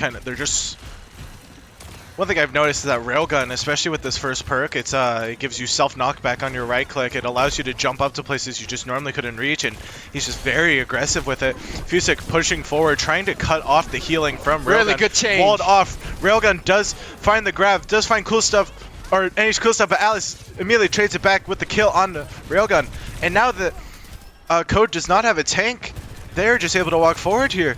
Yeah, you're going to be able to walk him down a little bit. There's a huge pull. You can see right there. They know that someone's on high ground. They're trying to find it. Yeah, Juno was just playing way too close into that fight. Fusik immediately saw that, pull the trigger. Just the light switch went on in his head really quick to change forms and just pop. So. He went, nah, we can't let that happen, and just walked forward. That being said, though, Code does have 3 ults, but so does Valpo. Actually, there's ears, Gates immediately met by Alice's Blizzard, does fall, but Fusik gets the punch onto nice Dawnbreak. Nice little B drop coming through from NH Cool Stuff. Eric does find the execution though, the Deadeye on NH Cool Stuff, and now Fusik is pushing forward. Eric finds a headshot on Amiipo though, and now Valpo does not have any supports. Wit looking for the off angle though. Fusik popping Annihilation, but cut down by Eric. That dude just popped a clip, holy. You see Valpo. There's Eric guy, man. Yeah, NH Cool Stuff just following on that point, not going to be able to drop it. Atlas still pushing to the side. You're pretty much going to have one push left, right? But you don't really have the ult economy that you want to hang around. Does get walled off, though. Finds a very nice opening there. Wit with the headshot. Railgun onto Railgun. Fusik walking forward with arms onto Dawnbreak. Nice. Wit finding the kill onto Eric. And they are just pushing forward right now. Maybe one last right click right there from the side. That's a huge for resetting tempo. That's great for Valpo being able to push that back because you got 1:40 left. You gave yourself a little bit more time to charge ults. Although they're going to be able to slam it down, you at least stop them from full tempoing right into your spawn. You give yourself a shot. Not gonna lie, these games have been electric tonight. Yeah, I can feel it. I mean, walking into the booth, it's crazy tense, but immediately gonna push to the side. You have to wall off on the Zarya. Railgun is taking so much damage though. Forced to ear use TP and Suzu. Molten Core coming out from Dawnbreak. V popping the Ray, but Ko right now is just abusing the fact that Valpo does not have any ults. V finding the double kill. Eric taking down NH Cool Stuff, and Meepo right now just trying to buy as much time as possible. Gates opening up because why not, and that is round 1 with Ko getting the full cap with 1:02 left. Yeah, definitely. Feels a little bit rough, right? Obviously going into that, and I feel like did COE win the last match, like the last round specifically? Okay, so if they do end up winning this round, I think I gotta leave the booth.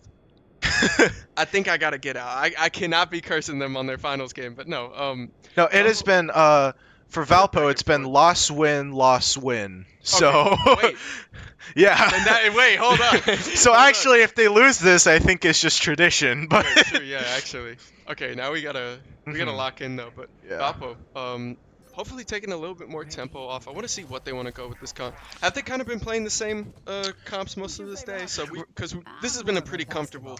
No, yeah, this has been a pretty kind of a staple. Dawnbreak on this Torb as well. Eric on the McCree, but I mean, Fusik, Meepo, and NH Cool Stuff, they really like this double speed on Ram.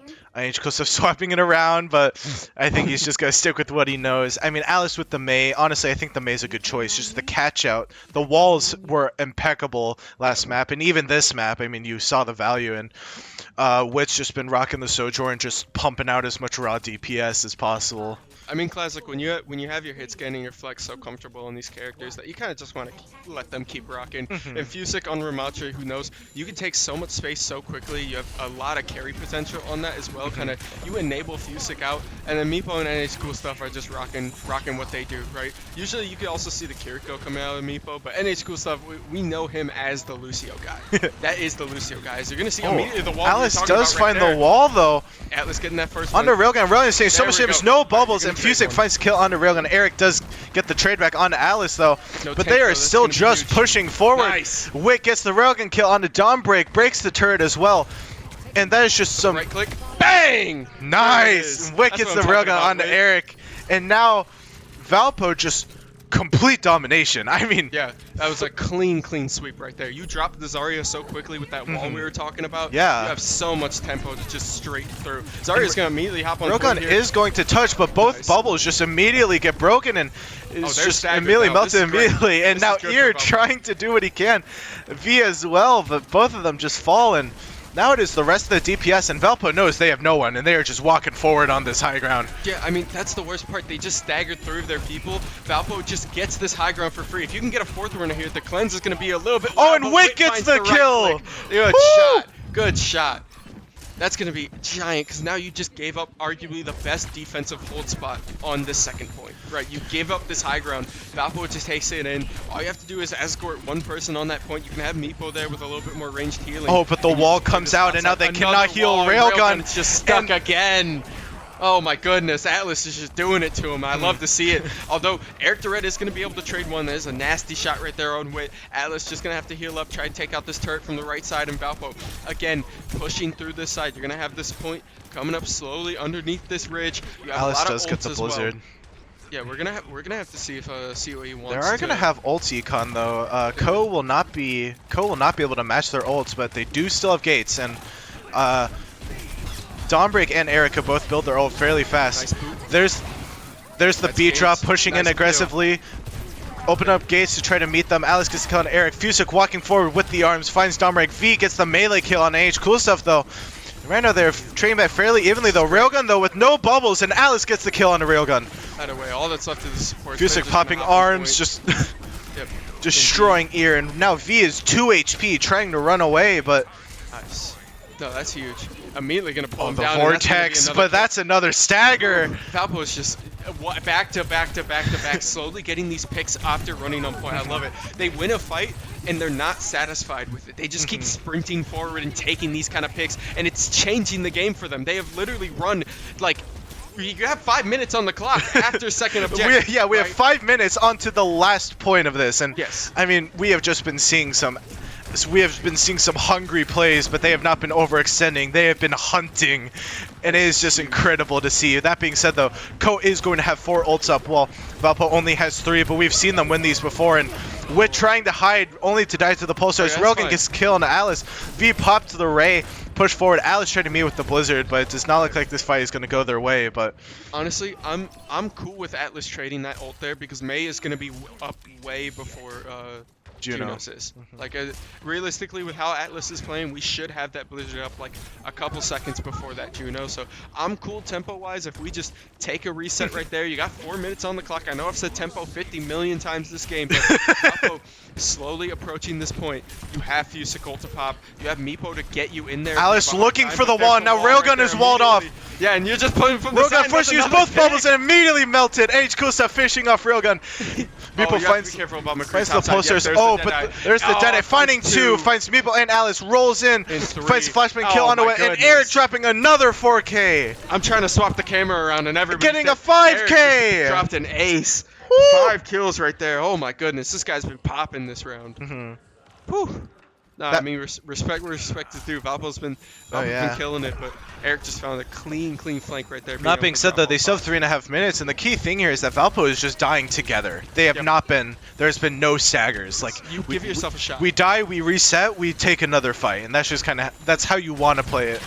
Well, for a long time, just Ko was just not able to take those fights because it was always tank died, then support died, then DPS died, and it was rinsed and repeated for kind of the past 2.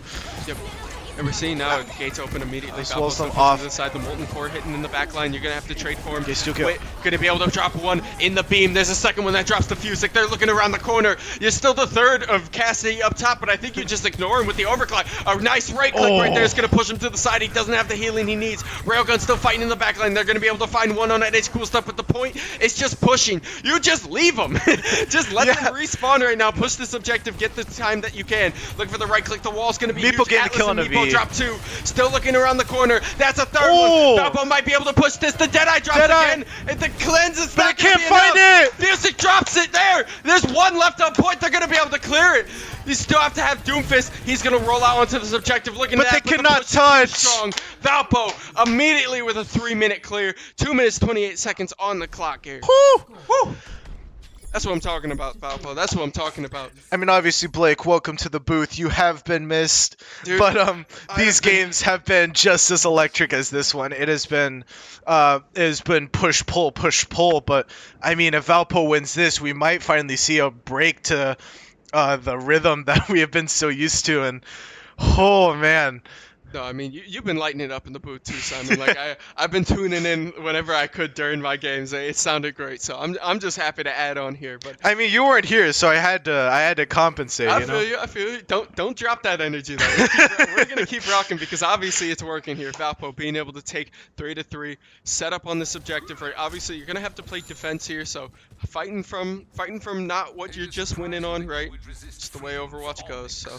That being said, with only a minute to attack, you probably have maybe 2 good fights max. But yes. I mean, so far from both teams, we've seen this first point just kind of get taken over really fast. So it'll be interesting to see if they kind of keep that pattern, if they play super aggressive. And Railgun looking like they don't entirely know what they want to go.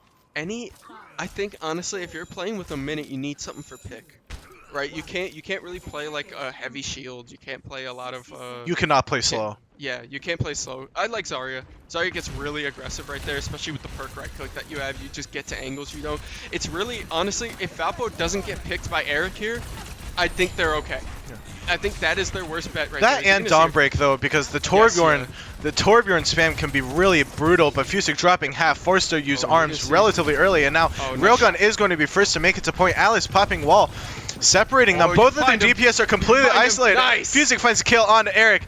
And right now it is Railgun with the supports just in this side room, but he's trying to push forward. Oh, the wall just a little bit off. Can't quite find it to section him off. But now that there's no wall, Railgun is pushing forward. Railgun finds a kill on Alice. And now it's just Railgun alone on point. Suzu does come through, trying to keep him alive. Fusik finds Dawnbreak. Railgun gets the kill on Amiibo, and Railgun gets the kill on IH Cool Stuff. Yeah, they just had way too much tank there. Valpo got a little bit split, but you did take him to overtime, so they're going to have to take on this point, right? And when you're playing with a lot of AoE like you are on Valpo, that is good for you.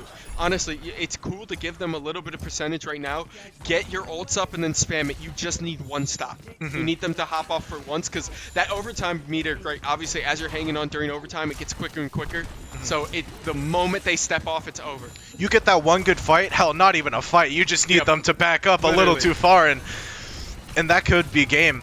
Alice able to take down the turret, nice though. right click in the back. Oh, very nice early pick from Fusik. Vortex finding V, and they are just... And now that they have a little bit of momentum, Fusik is pushing forward, popping the Annihilation.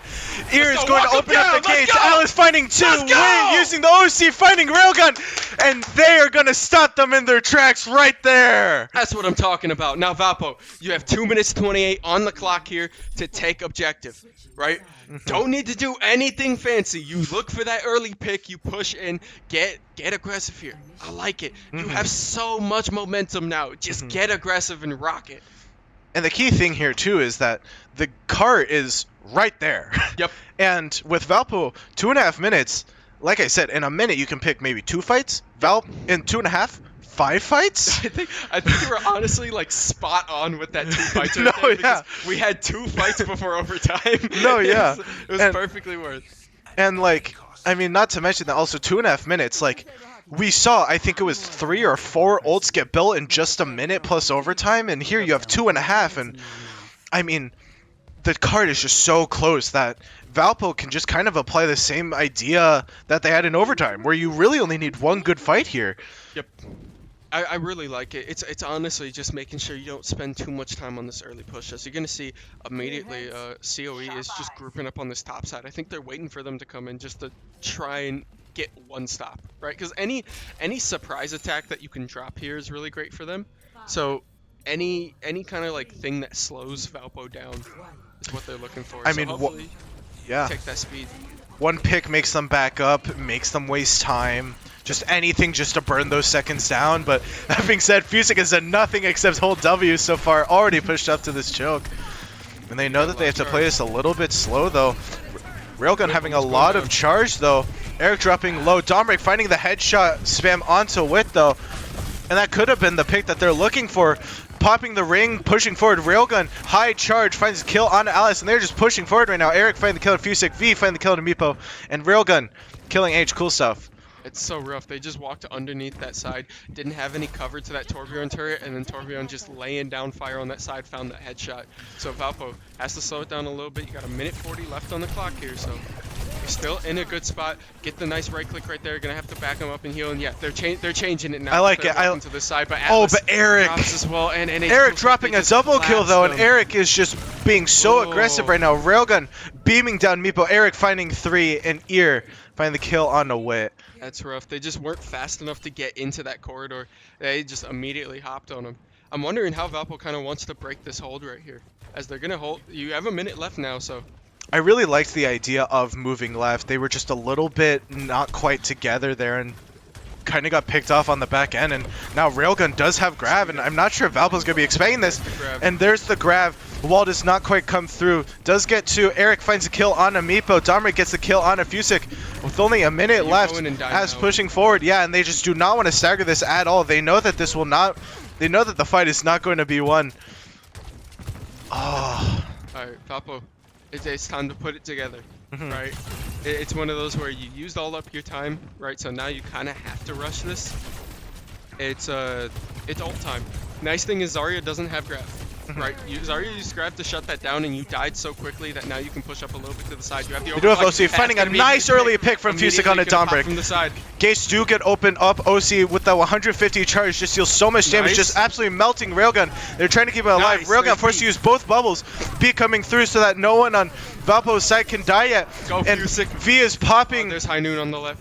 V pops Ray, but only to immediately die to Meepo. Huge Valpo! And there's the Blizzard just to seal out Railgun.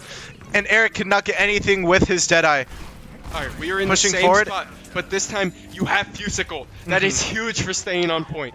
And yes, Dombrick does have Molten Core, but look at where the cart needs to go. It is not far at all. And in fact, all you really need to do is just wall them off. They're just pushing forward right now because they know. They can't even break. They're getting the objective. The doors are open. They can't push forward. I really like this very aggressive Ray here. Fusik popping Annihilation as well. Molten dealing so much damage. Wick gets the kill on the Dombrick though. Annihilation dealing so much damage. And they can't touch. And Valpo gets it. Let's go! And Valpo for the first time today taking the lead 3-2. Woo! That's what I'm talking about. Moving into Game 6. Game 6. Yeah, Eric deserves he deserves this. He was dropping 4Ks, 5Ks. Yeah, I mean, it was honestly, just a nasty off angle. They just were not ready for it. And now that we've won this round, I'm happy to watch this and give all the flowers to Eric there, because that was nasty. That was a complete tempo killer. I'm gonna be honest with you. Look a bit crazy here, but first time on the caster booth, feeling good. Oh yeah, I mean, welcome back, looking good in the jersey. Yeah, I know. We gotta rep the Valpo colors. Don't mind the had a game today. It's more so I'm gonna say that it's for the finals. But I mean, takeaways from that game. What did you think? I mean, one thing that I think Valpo has always done a really nice job with is their ult econ. Now, I will say, Ko is giving them a run for their money though, particularly Railgun and I think it's Irf. They've been building their ults so fast. Like, I would argue faster than Fusik and faster than Meepo, because normally it's that Juno ditto, and then just obviously the tanks staring each other down. But like, I mean, we saw it earlier. Railgun built that grab before anyone else in the lobby had anything. Yes, yeah. No, and you can see right there, especially like pick choice, or excuse me, perk choice was huge, because you just had that kind of angle where Zarya Beam going through multiple people above 80 charge was so disgusting, it just ripped through half of our team. No, yeah. Valpo being able to make the adjustments, come in clutch when we need, going up 3-2 in the series, so we are going to take a slight break here before we hop into Game 6 of this NECC Finals.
And I was about to say we're back, ladies, gentlemen, and MBs, but it looks like we're paused here, moving into the NECC finals.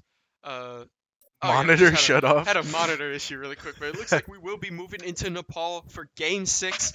Another control point. Obviously, COE being very strong on control points. So we're going to have to see how Valpo wants to take their momentum from that last game win, hopefully secure themselves a title. We're going to be seeing V back on the Kiri, and you weren't here for this. First game was Li Zhang. Railgun put on a movie on the Doomfist. So we will be seeing Alice on the sim just to TP everyone out and immediate swap back to the Mei. Oh, yeah, They know the Mei, we love the Mei. Last time. Yeah, I think if it works, it works. But Railgun immediately going to dash to the side. You have just a lot of setup from this program, but the turret is down. Going to be down for another 10 seconds. Playing around from this right side. A lot of COE is split, but this is kind of what they like to do with that Doomfist. You can kind of just run in the back line. Atlas going to have to force out form there. Fusik immediately turning up and just going to have to push in. I think that's their speed. Yep, they're going to move him in. Railgun hitting the side, going to dash to the left. Tracer in the back line looking to just isolate it with Wit. So recall. Yep, gets the recall out, still pushing. Nobody has fallen yet, but hopefully that's not for long. Valpo going to be able to take one, but Fusik is the first one to drop. Atlas drops again as well, and that's going to be 2 down. Not going to be able to trade any, as Valpo going to be forced in this backline. Looking for the headshot on Tracer, not going to be able to find it. And Valpo losing out on this very, very first push here. Pretty elongated push too. The biggest thing I would say about Ear on the Lucio, Eric on the Tracer, and Railgun on Doomfist is that I would say, honestly, even V on Kiri, you have a lot of independent threats, and a lot of them are relatively self-sufficient with a lot of mobility. And I mean, with a comp like Valpo's, which I would say doesn't have quite as much mobility, it can be kind of easy just to dance around here, and especially since Downbreak coming from the top ropes there. No, yeah. Not going to be able to find anything, though, as it looks like Wit is looking to turn in. There's the gates immediately open and the beat drop. 2 supports down, and Atlas is going to be able to find the first kill for Valpo. Railgun looking for the dash, not going to be able to find it, get boots up, but Wit finds the right click right there. All that's left is V and Tracer in the back line. V looking to fall. Meepo drops Eric, and that's going to be Valpo's first take, and it's cool stuff with the right click to finish it back off. You went ult for ult there, which is so huge for your economy.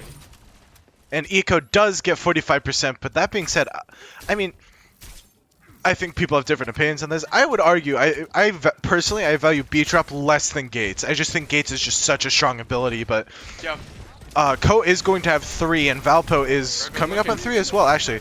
There's the Meteor Strike, Railgun trying to use it, trying to keep himself safe. There's the Blizzard trying to separate them, but immediately met by Ears. Beat drop, Railgun with the empowered punch, able to execute Wit, finishing off with the melee. Meepo's going to be dropping the Ray out, and there's the damage boost with the healing. Fusik walking on the backline here, finishes off Dawnbreak. Yeah, I mean, and once again, the fight so well. You had so many ults drop off, especially, right? You had Tracer jumping backline, not finding ult. You force ult out of Railgun as well. That's 2 ults down that don't have any value for like COE, at least attacking wise. So now you're playing into this. You have Fusik and Wit both with the ult. So as long as Wit doesn't drop first in this fight, Atlas has enough like a delay that if they jump on him, it's fine. So realistically, keeping Wit alive right now to be able to pop Railgun, I think, or pop Overclock is their biggest win con. And there's the Molten Core, but Ear does not have B-Drop anymore for when Wit uses OC or if Annihilation comes down, but Ear finds an early kill on a Meepo, and Dawnbreak finds an early kill on a Fusik.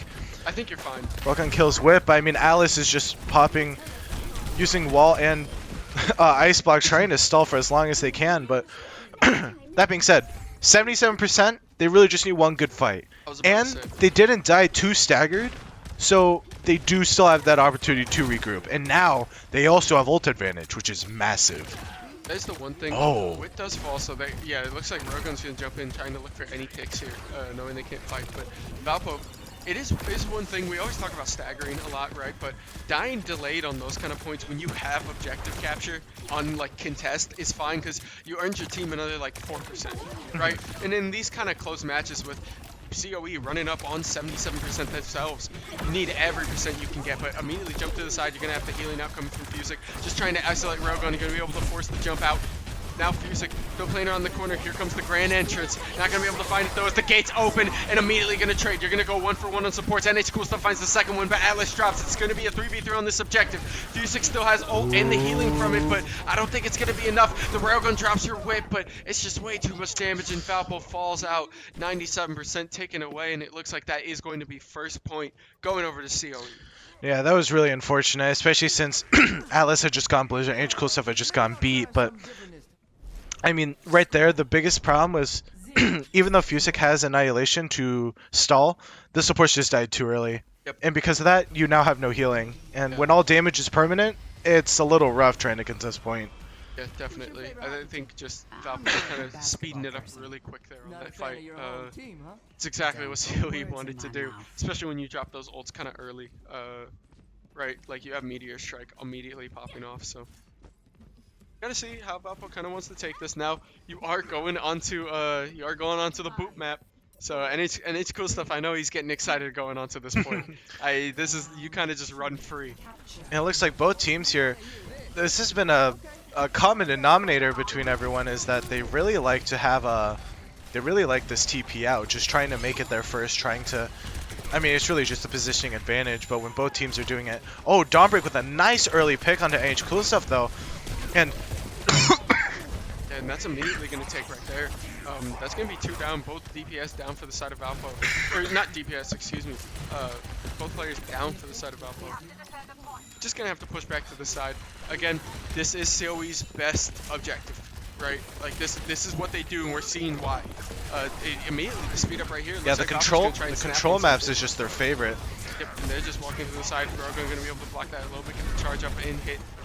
Back out to the side. Wit still playing on this top side, but it looks like COE is just splitting these fights so well. Here comes Lucio around the corner. V's going to finish off this first kill on Meepo. Valpo is down to support here. Railgun going to be able to block on this front line. Gets the charged up punch and going to finish off Fusic.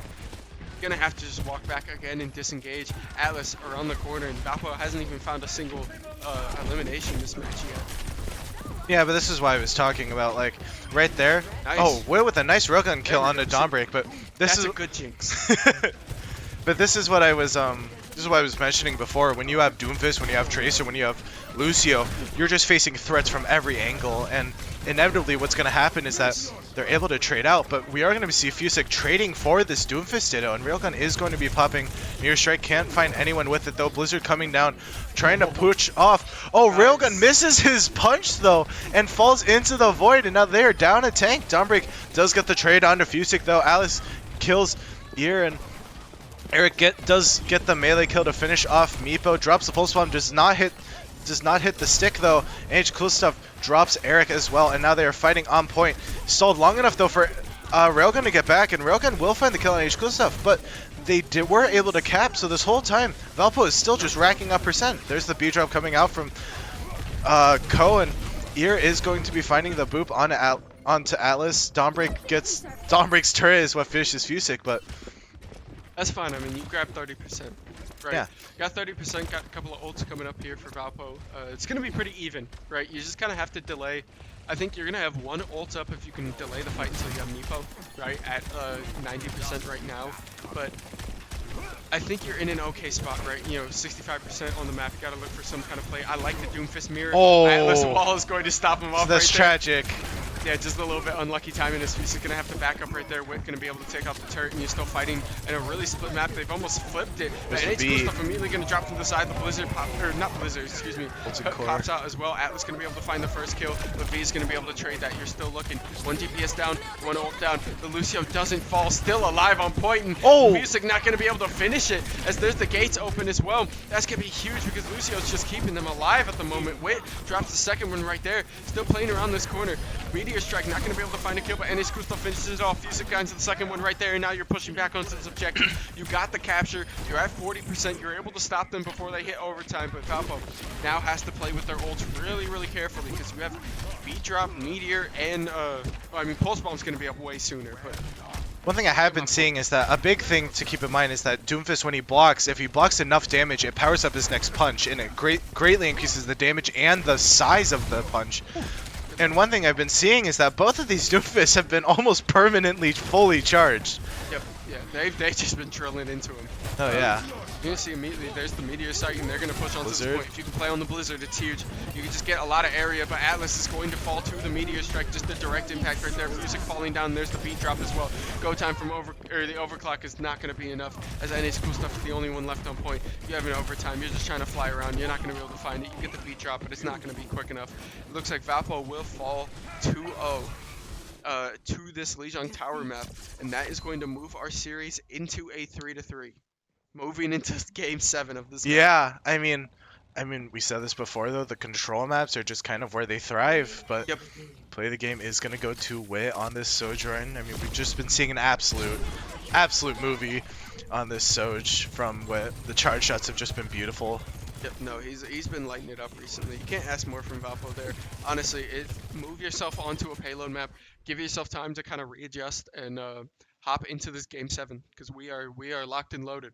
I mean, this is exactly what happened last time. They lost the control map and then they went I cannot remember what it was. I want to say it was a payload map. I think it was Circuit Royale, and they just came back. So Yeah, well, honestly, I think this is best case scenario because Valpo secured that win before this round, that you can go into this Game 7 and you're not forced to play an elimination game on their final control point. Yeah. So Valpo is going to take a slight break here in the casting booth. Refer to us in the third person because it's a real tense game. We're in Game 7. We're locked it in. is. But we will catch you guys at the start of Game 7 of this NECC Finals.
And we are back finally, ladies, gentlemen, and NBs, for the start of our NECC Finals, Game 7, Match Point versus COE College. I'm your host, Diadem. I'm here with my co-host. What's up, guys? It's Simon, also known as Sal Sushi.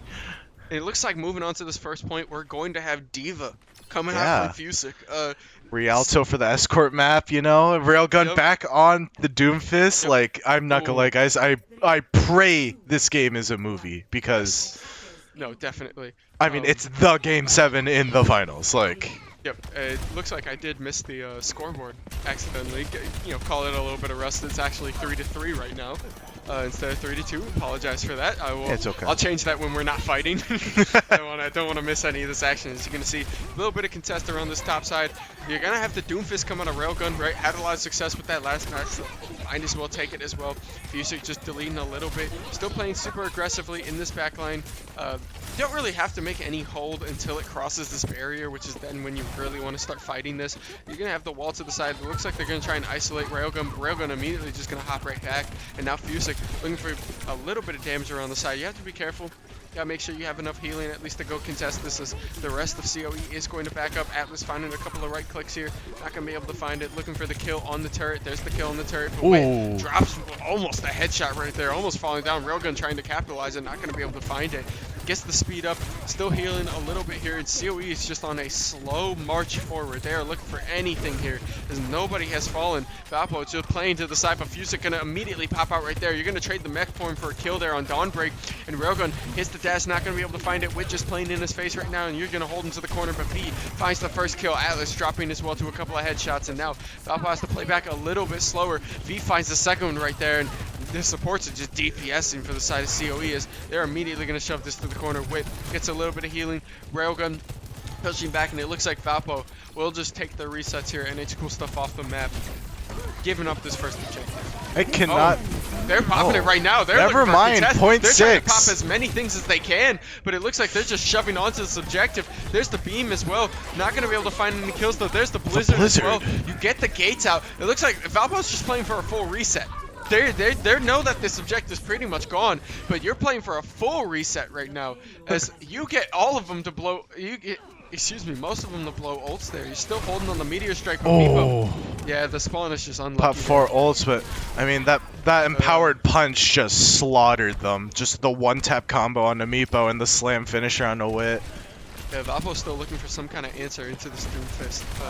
Definitely been a little bit of an issue as Fusic immediately getting shoved around the corner. Still looking for this pick. The Tracer doesn't look like any recall, as Atlas is going to be able to finish that off here.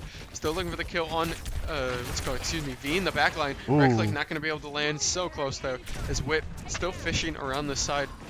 They're just playing so split. It's almost like they won't let Valpo group up. Like they are over the wall on the left. Doomfist is jumping from the right.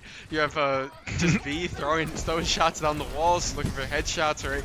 I mean, like, when you say mobility, it is every character you could list off on the side of Ko. Yes, yeah. Torbjorn honestly is the odd one out. Yeah. But he just throws turret down and sits on point. Like, the rest of them can move as long as Torbjorn's theirs. You're going to trade 1 for 1 there. NH Cool Stuff going to be able to find one, but Wit drops. Now, you don't have Wit and Meepo on the side. Fusic can be knocked out of form there. And then there's the beat. Oh, no. The boop off the Ajax. So bad.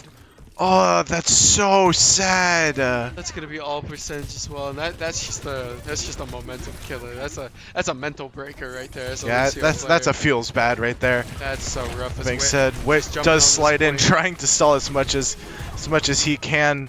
The defense matrix coming through, trying to eat everything. Alice does have Blizzard. I don't know if they're going to pop it though, or if they're just trying to. Oh, there it is. Just trying to burn as much time as possible. I don't think anyone's going to get trapped in that. I mean, they just have too much mobility. Yeah, it's not going to be enough. You're going to be able to find one so close. Trades off, but they're just so low, and Valpo just can't finish off a lot of these kills here. So NH Cool Stuff now going to be staggered on the back, but the rest of Valpo is up. They're going to have to slow it down. You really need to slow this game down now. I mean, it's just like the problem with the reason that the Mei was so good was you were trying to cut them off. You were trying to isolate them. But when you have Doomfist mobility, Tracer mobility, Kiri teleport, Lucio wall ride, I mean, who can you isolate when they're all everywhere 24/7? The only real one you can maybe isolate is Torbjorn, but at that point, you're just using all your resources for Torbjorn. Yeah. No, I agree. It's definitely their comp just hasn't swapped up a lot right now, and it doesn't offer kind of the same terrain control that you have usually. Yeah. So Valpo still playing. There's the gates open for COE as well. They're going to look in the back line. There's both supports dropping ult right there, trying to just push past this gate right there. This is arguably their hardest choke point, so they're just dropping everything right there. Meepo immediately going to pop ult. Wit pops ult as well, but dies immediately. That's like the third time this game that one of Valpo has dropped ult right before dying and not getting any use out of it. They are just playing.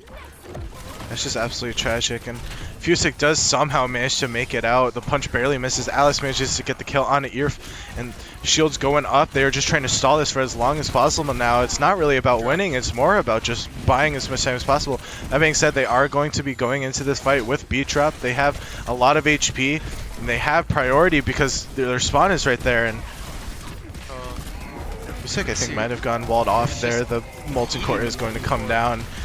Wit gets the kill on Eric. Irf gets a kill on Alice though, and Dawnbreak gets the kill on the Dawnbreak.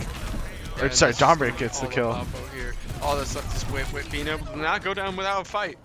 Take Dawnbreak with you, but there is going to be a team kill, and that is going to be a really clean 3 objectives there for COE. But all I'll say is that last round that Valpo won, not only did it start 3-0, but also they had more points. They had more time than than COE did on this objective. So Valpo did hold a little bit stronger on defense. Hopefully, gonna be able to take a little bit more of an aggressive stance on offense. I really want to see how they deal with this team. Me too. I think it's the mobility. They're so used to isolating and trying to control the fight, like taking them down one by one, like having a target they can focus. Yep. Well, with this team, who can you focus? It kind of isolates it into like they're taking 1v2s, and I like it. I like what they're doing. I do like the Torb, really and I like do it. like the McCree. You have movement control, and you're not worried about the Mei. You can just kind of launch down. You have a shotgun. I really like this comp switch up from Valpo. Yeah, I like it. And they're running the classic Ramattra double speed. There we go. There we go. Despite being on defense, it does not look like Ko wants to swap anything up at all. They were like, you know what, if it ain't broke, why fix it? Now, I will say, props to Valpo. Ko got to the that last choke, like not even the checkpoint, the choke, with 3 minutes. But them pushing out, they were able to find some kills, and they wasted a whole another minute. Yep. And any time that you can cut down is huge, so. Yeah, at that point, you've given yourself at least a little bit of a chance. So it's all about this offense. It's all about playing on this offense because it's not over yet, right? Overwatch is one of those games where you go down 3-0 and the biggest hit that you take is your mental because it is a completely new game on the attack side. And it's cool stuff. Immediately going to drop right there. Just a really, really nice lob right there from Earth. Going to be able to take it down. Tracer in the backside looking for Meepo. Wit and Atlas are both going to fall. And Valpo's first push being really, really thwarted right there by Looks that. like Fusick is looking for a swap here on a Roadhog. I kind of like it. The anti-dive. Pull it out. I like it. The key thing that you have to be careful of while attacking this is that Torbjorn and Kiriko, and Lucio both have really nice spam. Very nice hook. Suzu'd out though by V and will not be able to quite be able to find the kill. However, swapping Roadhog already has allowed them to move past this choke, which is absolutely massive. Because now Roadhog is just such a terror, and it is just not something that you can push past. And Fusick has just been lighting these things up, so I think honestly, give him something that you can kind of work with, something that you can really rock. And Atlas winning the ones there against Dawnbreak, I like that. Pull out the Torbjorn, let's go Atlas. Atlas getting the nice little Torb 1v1, getting that run back. Nice hook. Oh, there beautiful hook and a flashbang, stun plus hinder, and just cannot move past that. And Eric just kind of being a nuisance, little gnat in the back line, but can't really seem to get anything here. And right now they're just steadily moving it forward. They were just like, no, we can't be here. We can't be stuck at this choke any longer. Railgun being like, oh, okay, they're going to pull out the Roadhog. Nice. So they swap the Orisa, but Wit finds Eric, and Fusick gets the hook on the ear. V does pop gates, but Alice gets the kill onto Dawnbreak again. Railgun gets the kill onto Wit. V dropping really low. Alice turret finishes them off, and Fusick.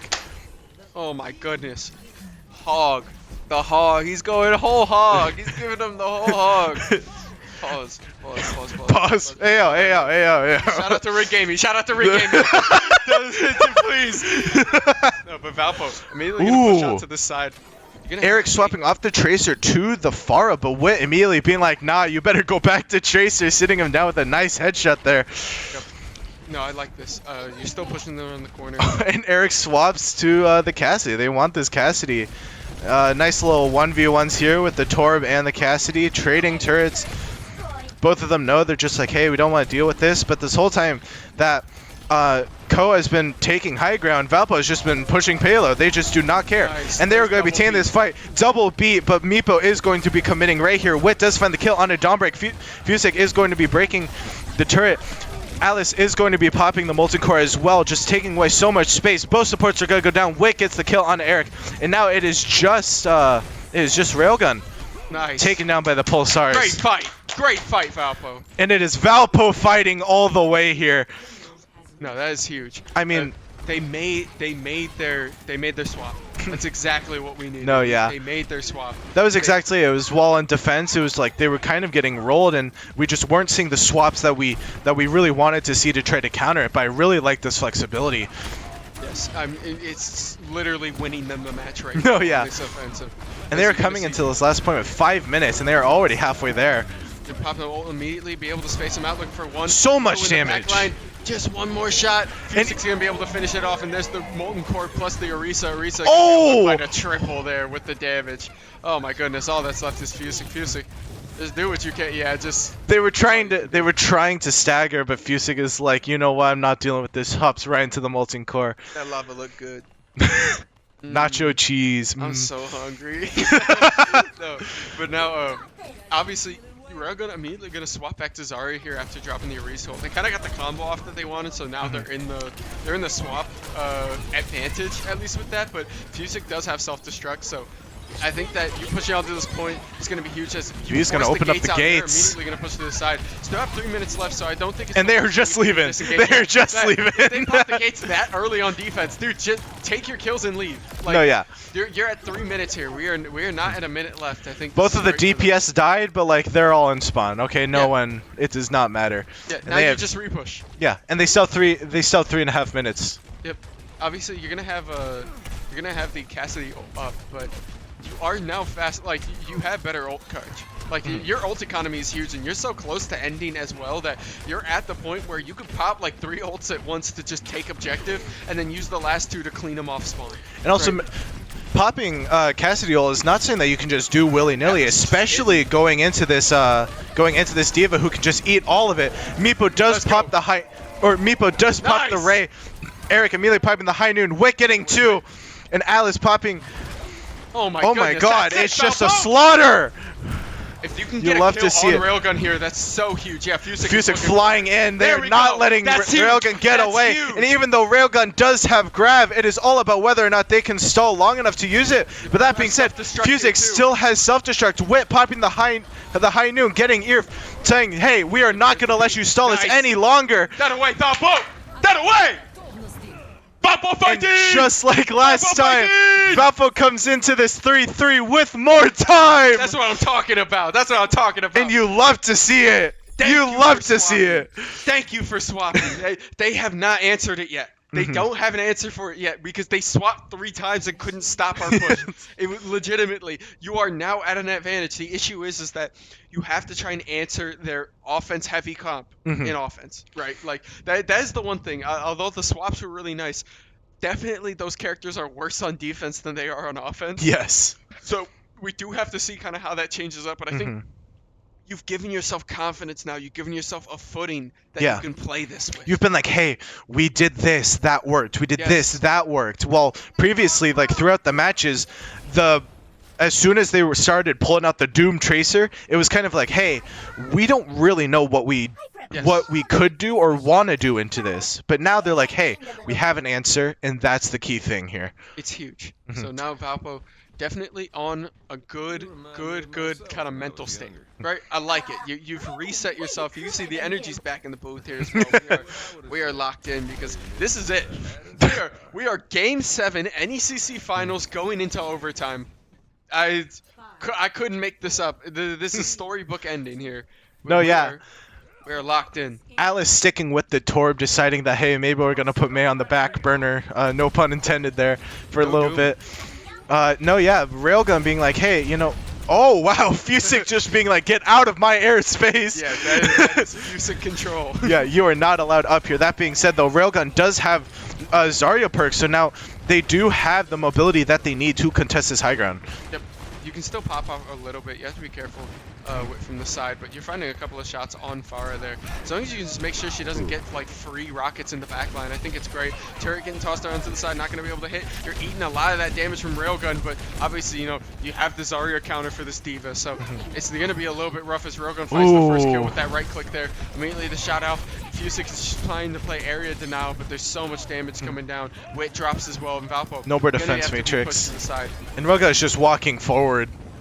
Yeah, Does not care at all, and I think Fusick... Oh no, he's just healing. Okay, he wants this matchup. No, yeah. Alright.